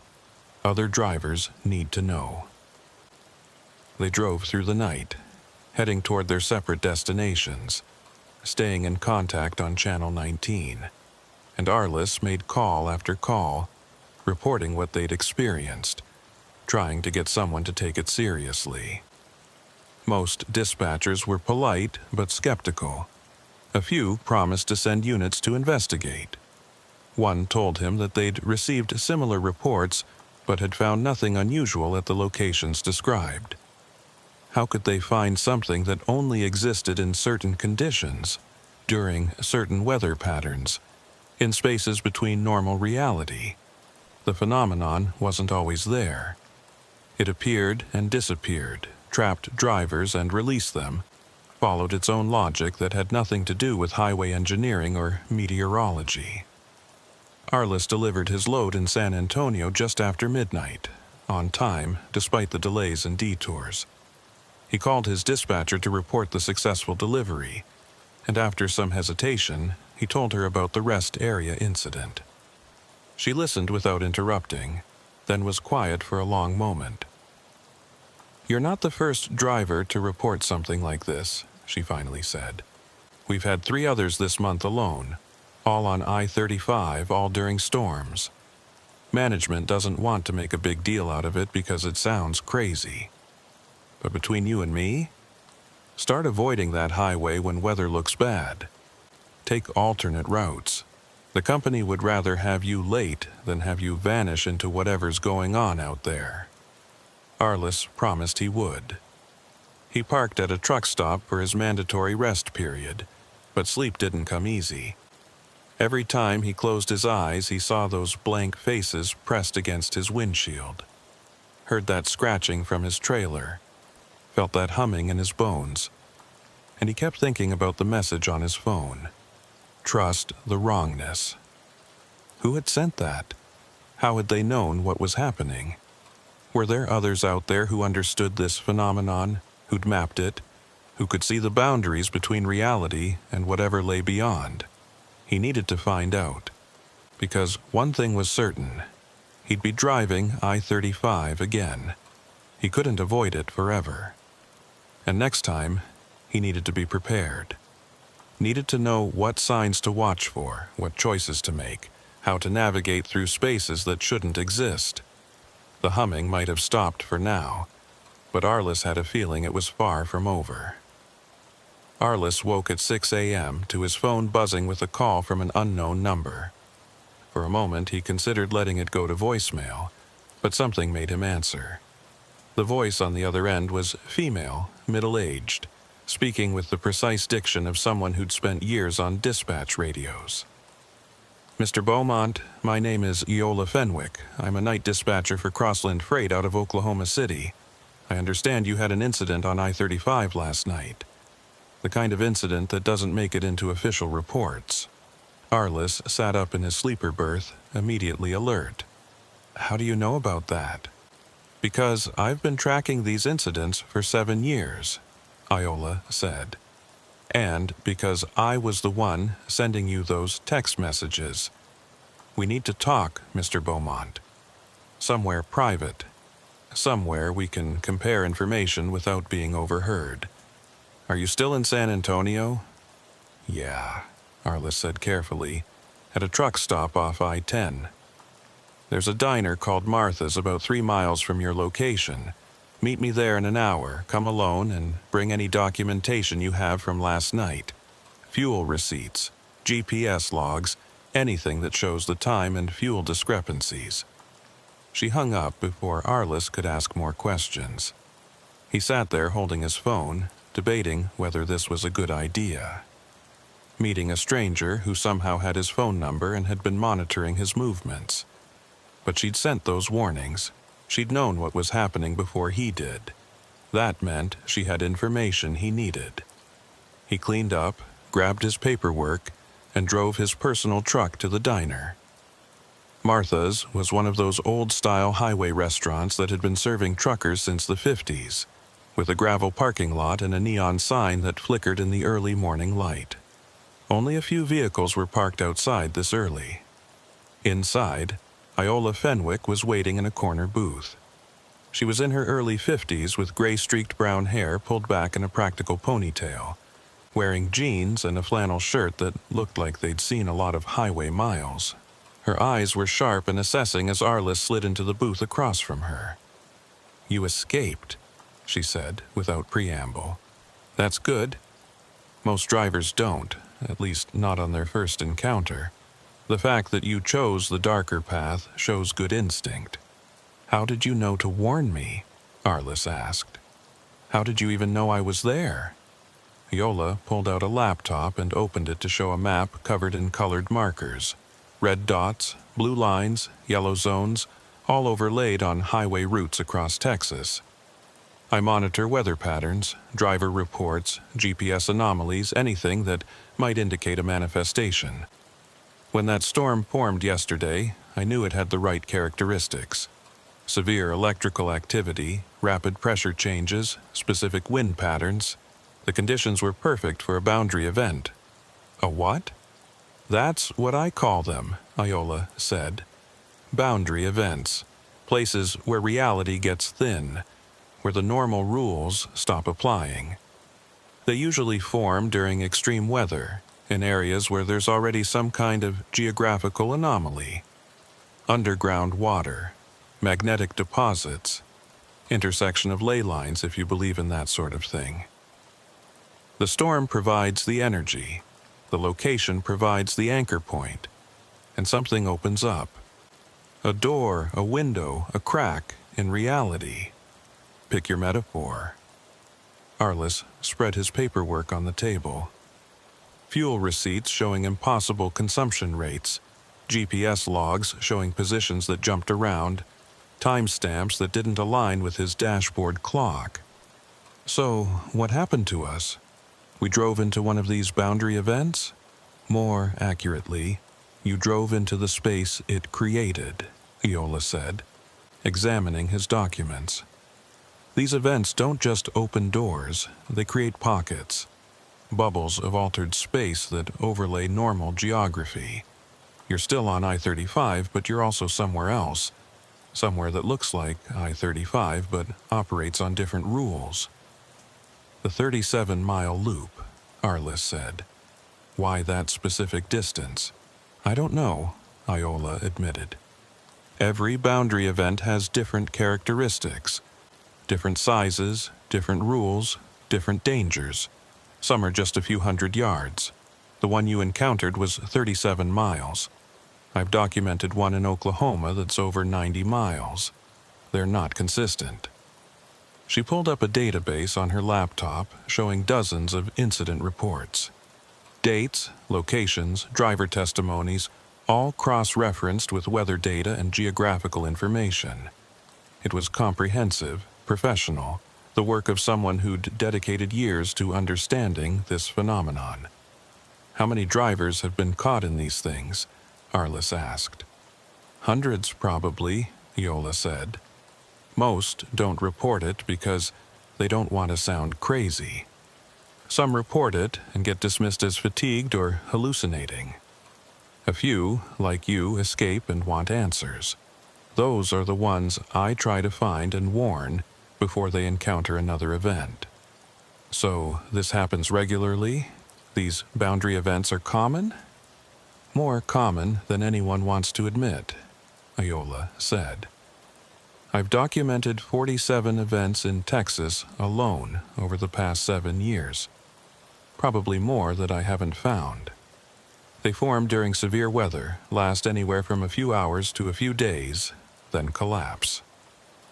Most drivers who get caught either find their way out eventually or... She trailed off. Or what? Arliss pressed. Or they don't come out, Iola said quietly. Their trucks are found abandoned, no sign of the driver. Or they're never found at all. Just vanish from GPS tracking, stop responding to dispatch, cease to exist. Officially, they're listed as missing persons. Unofficially, they're trapped in boundary events that never collapsed. Or they went so deep into the altered space that they couldn't find their way back. Arliss thought about the voices he'd heard on Channel 7. All those drivers calling for help, reporting that they couldn't get off the highway, describing the same phenomena. How many were trapped in the event last night? Based on traffic patterns and storm data, probably 8 to 12 commercial vehicles, Iola said. You, Chilton, and Bramble got out. I'm still tracking the others. Some might have found their own way out. Some might still be in there. But the event collapsed, right? The storm passed. We got out when we chose the dark road. Iola's expression darkened. That's what concerns me. You got out, but I'm still getting GPS anomalies from that section of I-35. Trucks that appear on satellite tracking for a few minutes, then vanish. Radio transmissions on odd frequencies. The boundary event should have collapsed by now, but something's keeping it open. She showed him her laptop screen. The map of I-35 showed a highlighted section between Temple and San Antonio, marked in red. Small blue dots appeared and disappeared within that zone, each one representing a vehicle that GPS had briefly detected before losing signal. Those are trucks, she said. Still in there. Still driving the loop. And every hour that passes makes it less likely they'll find their way out. Arliss felt sick. We have to help them. Send in emergency services, close that section of highway, something. I've tried, Iola said. Highway Patrol investigated and found nothing unusual. The road looks normal to anyone who isn't caught in the event. You could drive through that section right now in broad daylight and never notice anything wrong. The boundary only reveals itself under specific conditions. Then what conditions? Arliss demanded. How do we trigger it so we can rescue those drivers? That's the problem. I don't know exactly. Weather is part of it, but not all of it. There's something else, some trigger I haven't identified yet. The drivers who get caught seem to be the ones who stopped at specific locations during the storm. Rest areas, certain exit ramps, particular mile markers. But I can't predict which locations will become anchor points for a boundary event. Arliss remembered the rest area, the figures with blank faces, the way reality had seemed to bend and twist around that location. The things we saw, the figures, what are they? Inhabitants, Iola said. Or maybe manifestations of the boundary space itself. I don't know if they're conscious entities or just phenomena that look like entities, but they're consistent across different events. Humanoid forms, blank faces, trying to get into trailers, trying to make drivers open their cargo. Always the same pattern. Why trailers specifically? What do they want with our cargo? I don't think they want the cargo, Iola said. I think they want the space. Trailers are enclosed, sealed, separated from the cab. They're like little pockets of isolated reality. Maybe that's what these entities need to move from one place to another. A container they can hide in, hitchhike in, use to cross back into normal reality.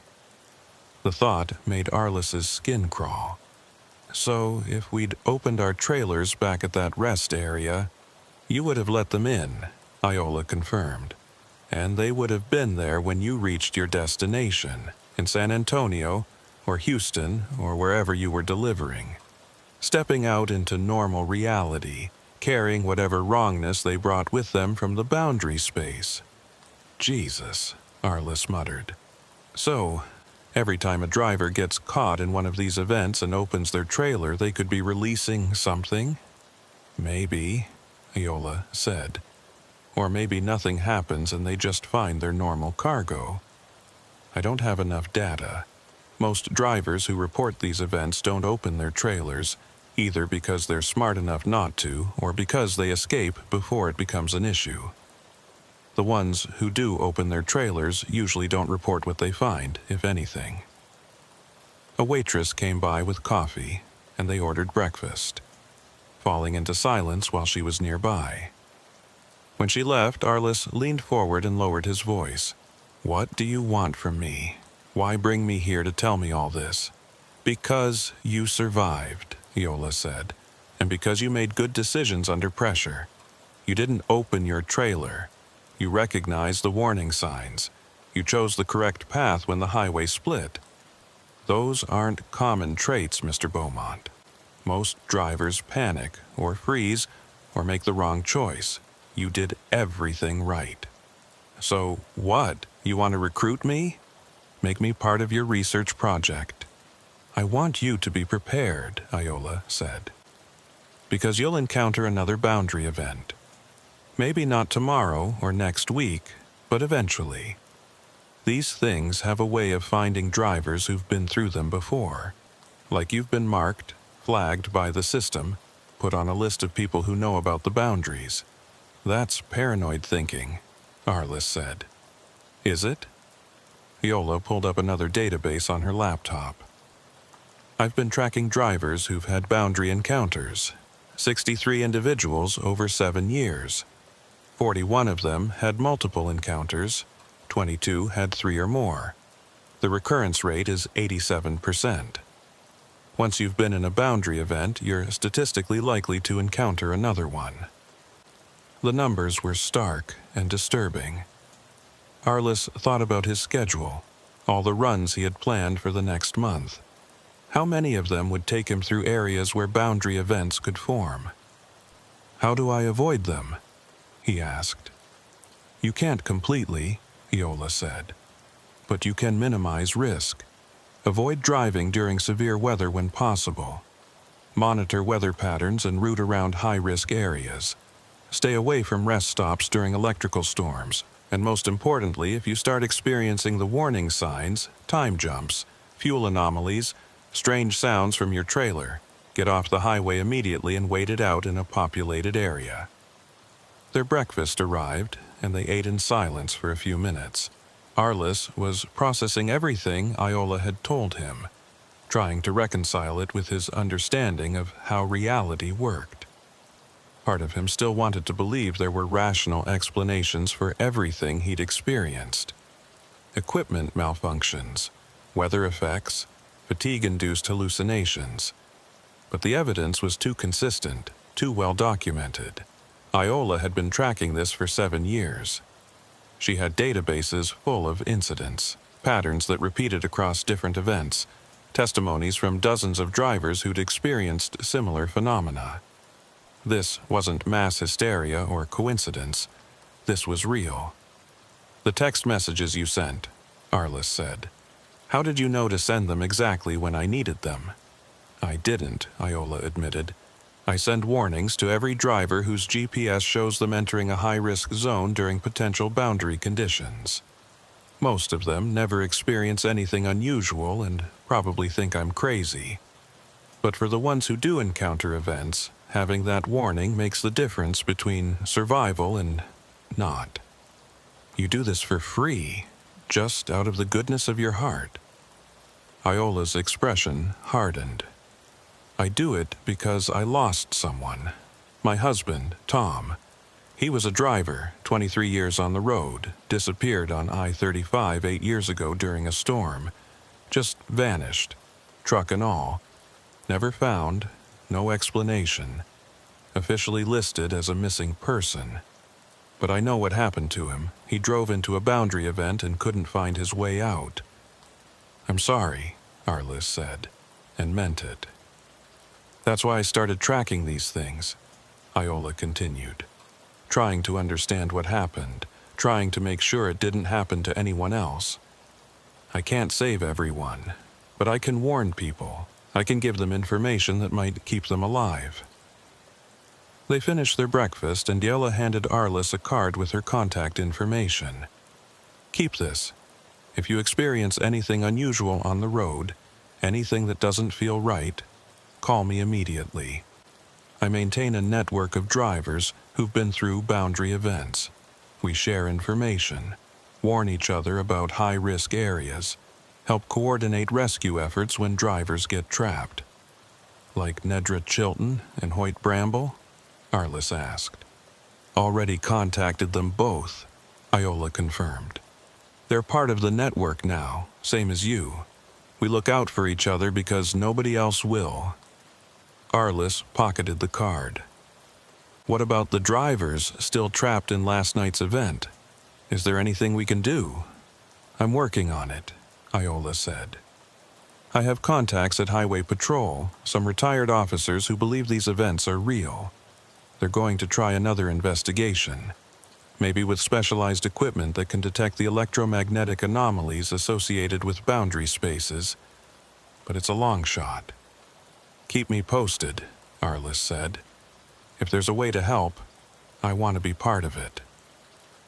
They left the diner and stood in the parking lot as the sun climbed higher, burning off the morning chill. Normal traffic moved past on the highway, regular people going to regular jobs, completely unaware of the invisible dangers that lurked in certain weather conditions on certain stretches of road. One more thing, Iola said before they parted ways. The darker path you chose when the highway split. That was the right decision, but it won't always be. These events aren't consistent. Next time you might need to choose the lighter path, or the middle path, or some other option I haven't documented yet. Trust your instincts. Listen to what feels wrong, because wrong is often a signal that you're perceiving something others can't see. Trust the wrongness, Arliss repeated, remembering the text message. Exactly, Iola said. Reality has rules. When those rules break down, the wrongness is your best guide to finding your way back. She got into her car and drove away, leaving Arliss standing in the gravel parking lot with more questions than answers. He headed back to the truck stop and spent the rest of the day going through his logs, documenting everything that had happened the previous night. He called Nedra and Hoyt, confirming they'd also been contacted by Iola, comparing their experiences and looking for patterns. That night, Arliss had a new run scheduled. Houston to Dallas, the reverse of yesterday's route. Back up I-35 through the zone where the boundary event had manifested. His dispatcher had given him the option to refuse, to take an alternate route via I-10 and I-45 that added 2 hours to the trip. But Arliss needed to face this, needed to drive that highway again, and prove to himself that he could handle it. He left Houston at 8 p.m., running solo this time. Nedra and Hoyt were on different schedules, headed to different destinations. But they stayed in contact via CB, checking in every 30 minutes, sharing their positions and status updates. The network Iola had mentioned, supporting each other even when they were hundreds of miles apart. The weather was clear, no storms forecast for the next 48 hours. According to Iola's data, boundary events were unlikely to form in stable atmospheric conditions. But Arliss kept his guard up anyway, monitoring his gauges, checking his clocks, listening for any unusual sounds from his trailer. Mile marker 200 passed, then 210. He was approaching the zone now, the 37 miles where the boundary event had manifested. His phone showed he still had Iola's number, and he'd programmed it into speed dial just in case. His GPS was set to record his full route, documenting every mile for future reference. At mile marker 215, the place where his clock had first jumped, Arliss slowed down and paid careful attention to his instruments. Everything looked normal. Clock advancing 1 second at a time, fuel gauge dropping at the expected rate. Odometer tracking perfectly with mile markers. No anomalies, no warning signs, nothing to suggest reality was anything other than completely normal. He passed through the entire 37-mile zone without incident, reaching mile marker 252 with a sense of relief mixed with anticlimax.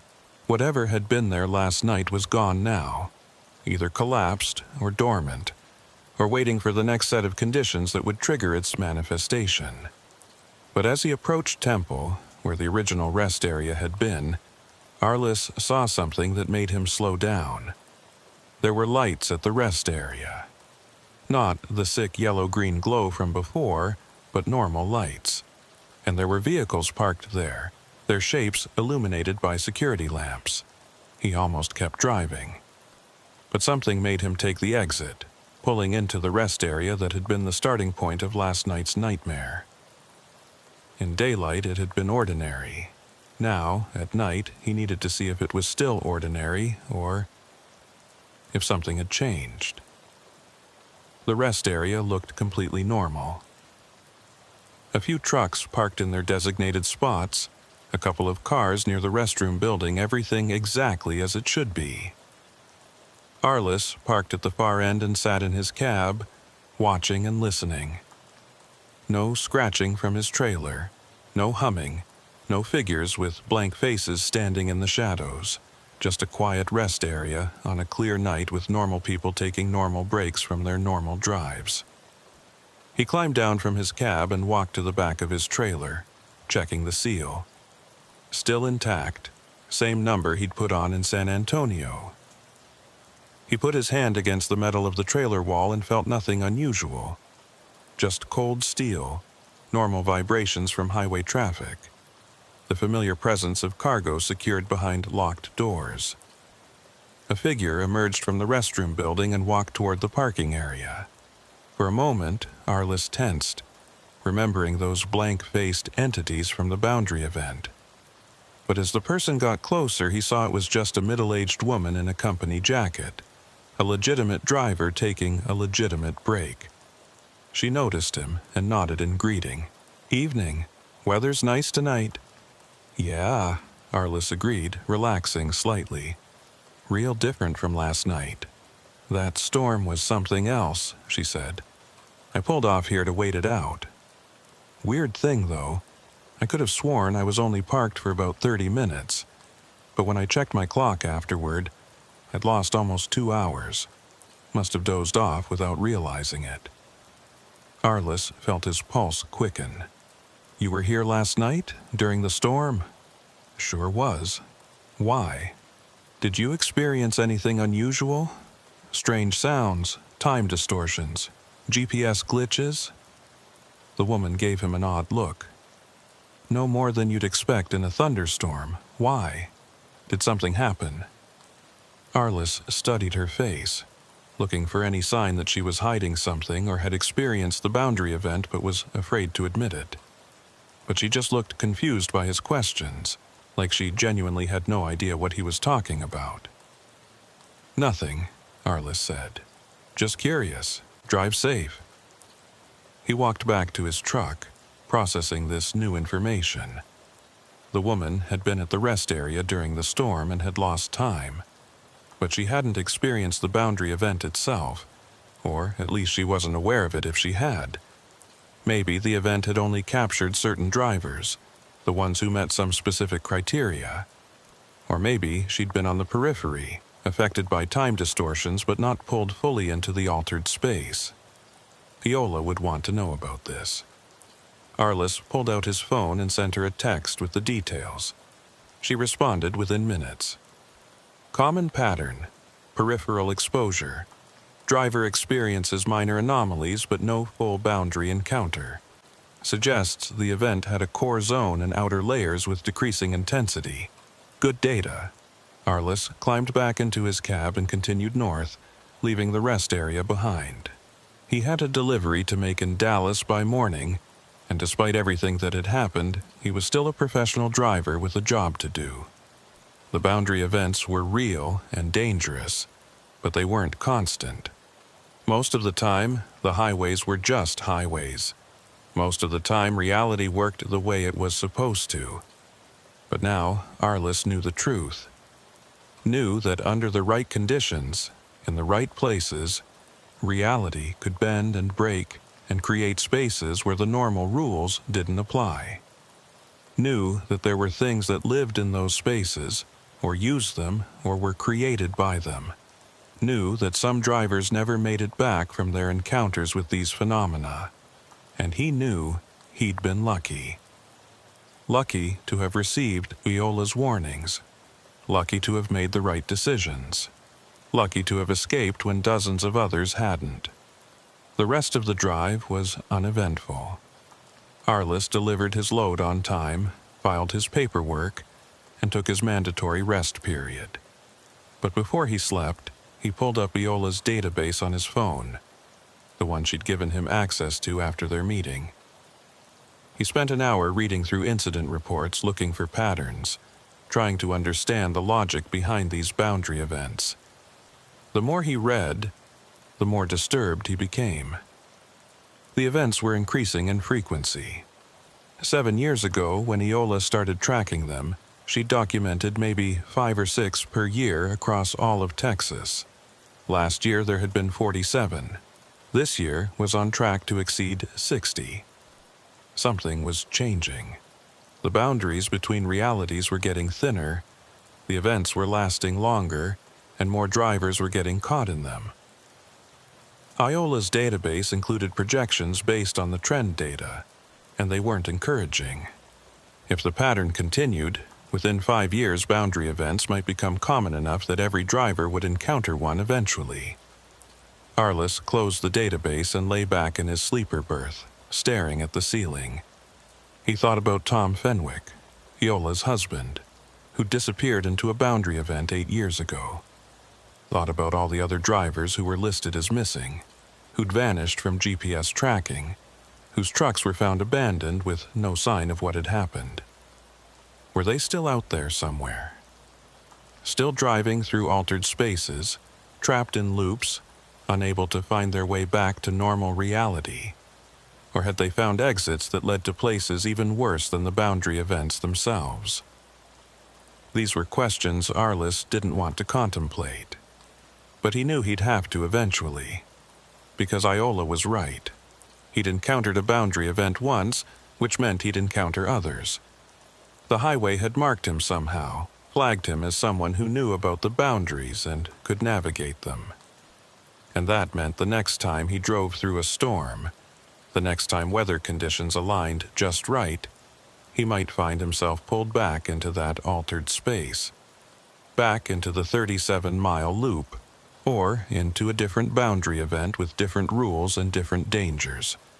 All he could do was stay prepared, monitor weather patterns, watch for warning signs, trust his instincts, and hope that when the next event manifested around him, he'd be smart enough and lucky enough to find his way back out again.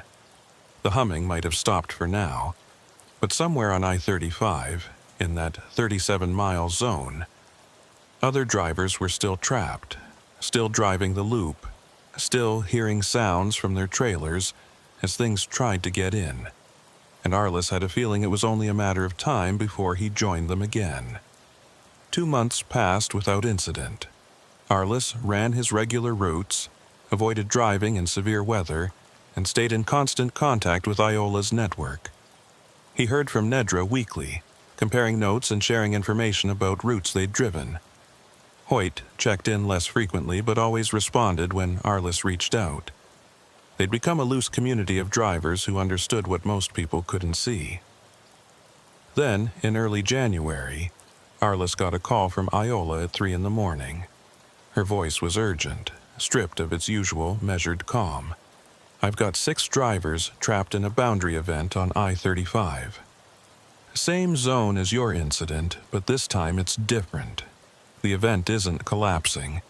It's been active for 18 hours and it's getting stronger. I need your help. Arliss was in Oklahoma City, 300 miles from the event location. What can I do from here? I need someone who's been through a boundary event to guide the trapped drivers out, Iola said. I can track them on GPS, I can see where they are, but I can't tell them which path to take when the highway splits. You've done it, you know what to look for. Can you talk them through it? Yeah, Arliss said, already pulling on his clothes. Send me their CB frequencies. For the next 6 hours, Arliss sat in his truck at a rest area in Oklahoma, coordinating with 6 terrified drivers who were caught in a loop they couldn't escape.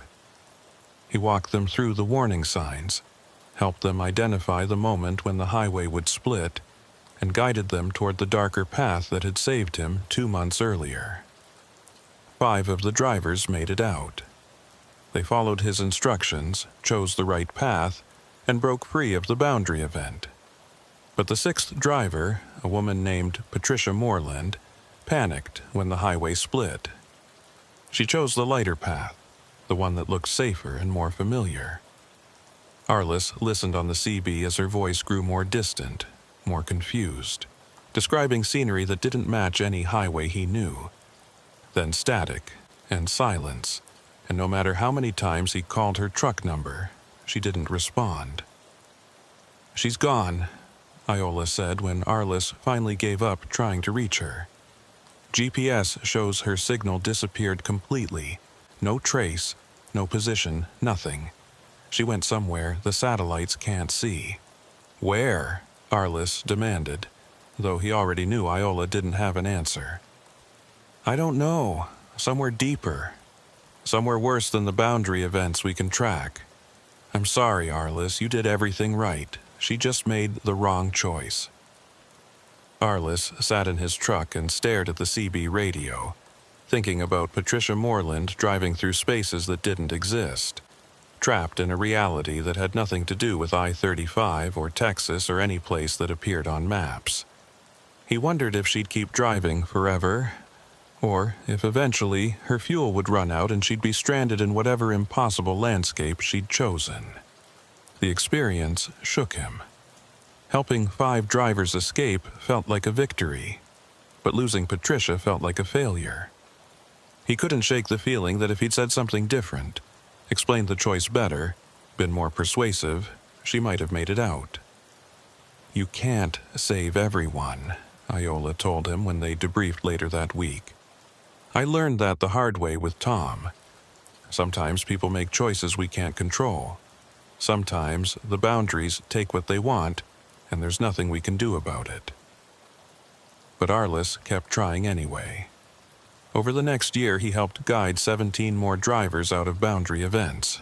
He became Iola's go-to resource for coordinating escapes, the voice on the CB that drivers learned to trust when reality stopped making sense. Nedra and Hoyt joined the effort too, creating a small team of guides who understood the boundaries better than anyone else. They saved most of the drivers they tried to help, but not all. 3 more vanished like Patricia, choosing wrong paths or waiting too long to make their escapes. Each loss weighed on Arliss, another name added to the list of people who'd been swallowed by spaces between realities.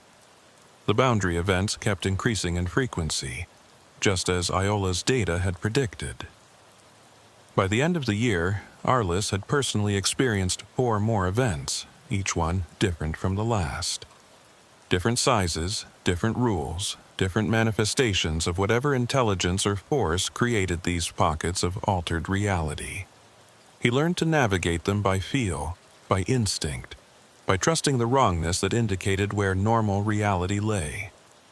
He learned which sounds from his trailer meant danger and which were just harmless manifestations of the boundary space. He learned to read GPS glitches like a map, interpreting the patterns of signal loss and distortion to find the edges of events. But he never learned why. Why these events formed, what purpose they served, what intelligence, if any, guided them. Iola had theories, but no proof. The entities with blank faces appeared in every boundary event, always trying to get into trailers, always beckoning drivers toward rest areas that pulsed with sick light. But whether they were conscious beings or just phenomena shaped like beings remained a mystery. On a cold February night, almost 15 months after his first encounter, Arliss was driving through Oklahoma when he heard a CB transmission on Channel 7 that made him pull over immediately. The voice was male, older, weathered by years of highway driving. "This is Tom Fenwick calling for Iola Fenwick. If anyone can hear this, please tell my wife I found a way out. Tell her the boundaries aren't permanent. Tell her I'm coming home." Arliss grabbed his handset with shaking hands. "Tom Fenwick, this is Arliss Beaumont. I know your wife. Where are you?" Static, then the voice came back fainter. "I don't know where I am. Somewhere in the spaces. Been driving for what feels like years. But I found a path, a route that leads back. Tell Iola I'm on my way.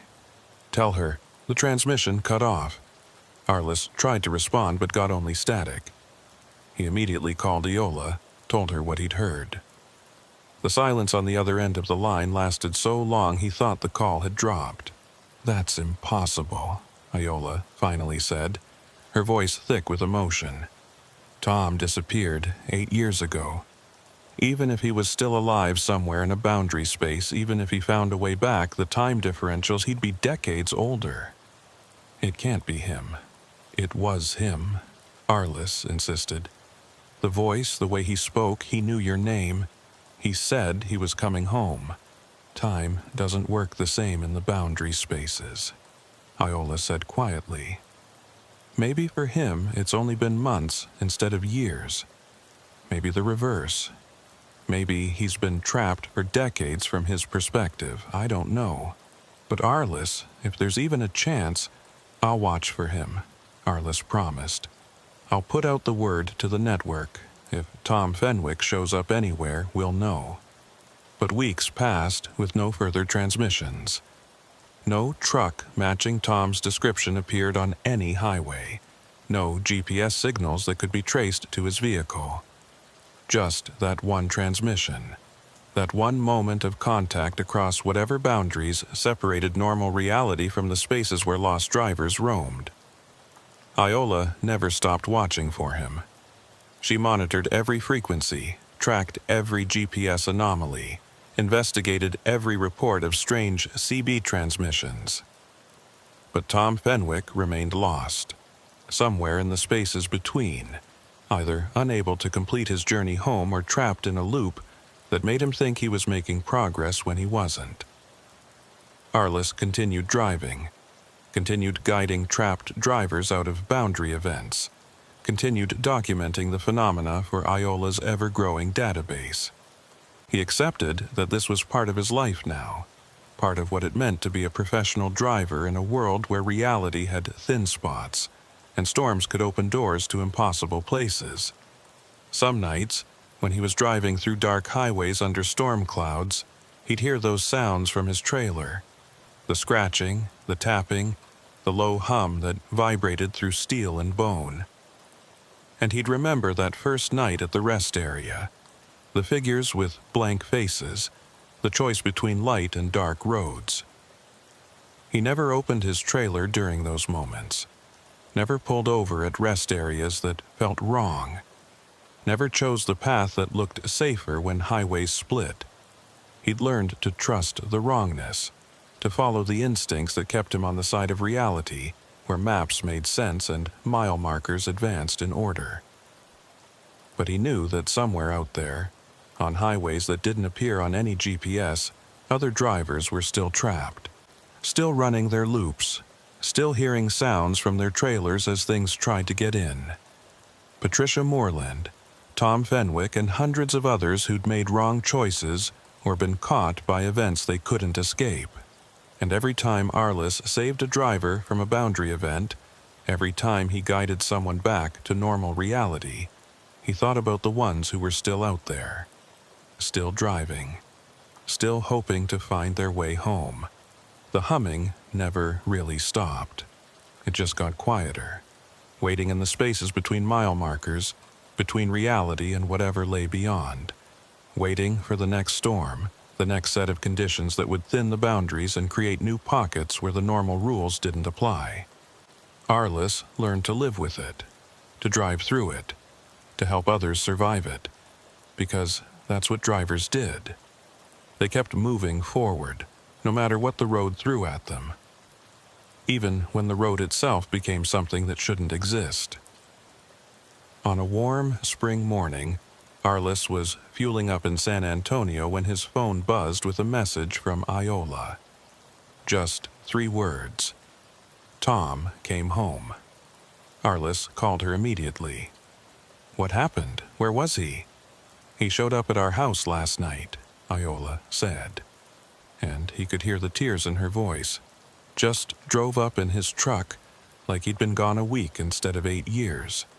He looks older, Arliss, maybe 15 years older than he should, but he's alive, he's here, he made it back." How? He doesn't remember clearly. Says the boundaries kept shifting. Time kept jumping, but he held on to the idea of home. Held on to it so hard that eventually a path opened up and led him here. "He wanted me to thank you. Said he heard your voice on the CB helping other drivers, and it reminded him that escape was possible. That home was still out there waiting." Arliss felt something tight in his chest loosen. "I'm glad he made it back. Tell him welcome home." They talked for a few more minutes, Iola promising to send Tom's full account once he was ready to discuss it in detail. When they hung up, Arliss stood in the truck stop parking lot and looked at the highway stretching away in both directions. Normal pavement, normal traffic, normal reality. But underneath it, invisible to most drivers, were the boundaries. The thin spaces. The pockets where reality bent and broke and created roads that led to places they shouldn't. Tom Fenwick had been trapped in those spaces for 8 years and found his way home, which meant others could too. It meant Patricia Moreland might still be out there, still driving, still searching for the path that would lead her back. It meant every driver the boundaries had swallowed wasn't necessarily lost forever. They were just driving routes that took longer to navigate, running on highways that didn't follow normal geography. And maybe, with enough time and enough luck and enough determination to hold on to the idea of home, they'd eventually find their way back. Arliss climbed into his truck and pulled onto I-35, heading south toward his next delivery. The same highway where he'd first encountered the boundary events, where he'd learned that reality had layers and storms could open doorways to impossible places. But the day was clear, the weather stable, and his gauges all read normal. The trailer behind him was silent except for the usual sounds of cargo riding on good suspension. No scratching, no humming, no warnings of boundaries getting thin. Just the open highway stretching ahead, taking him where he needed to go.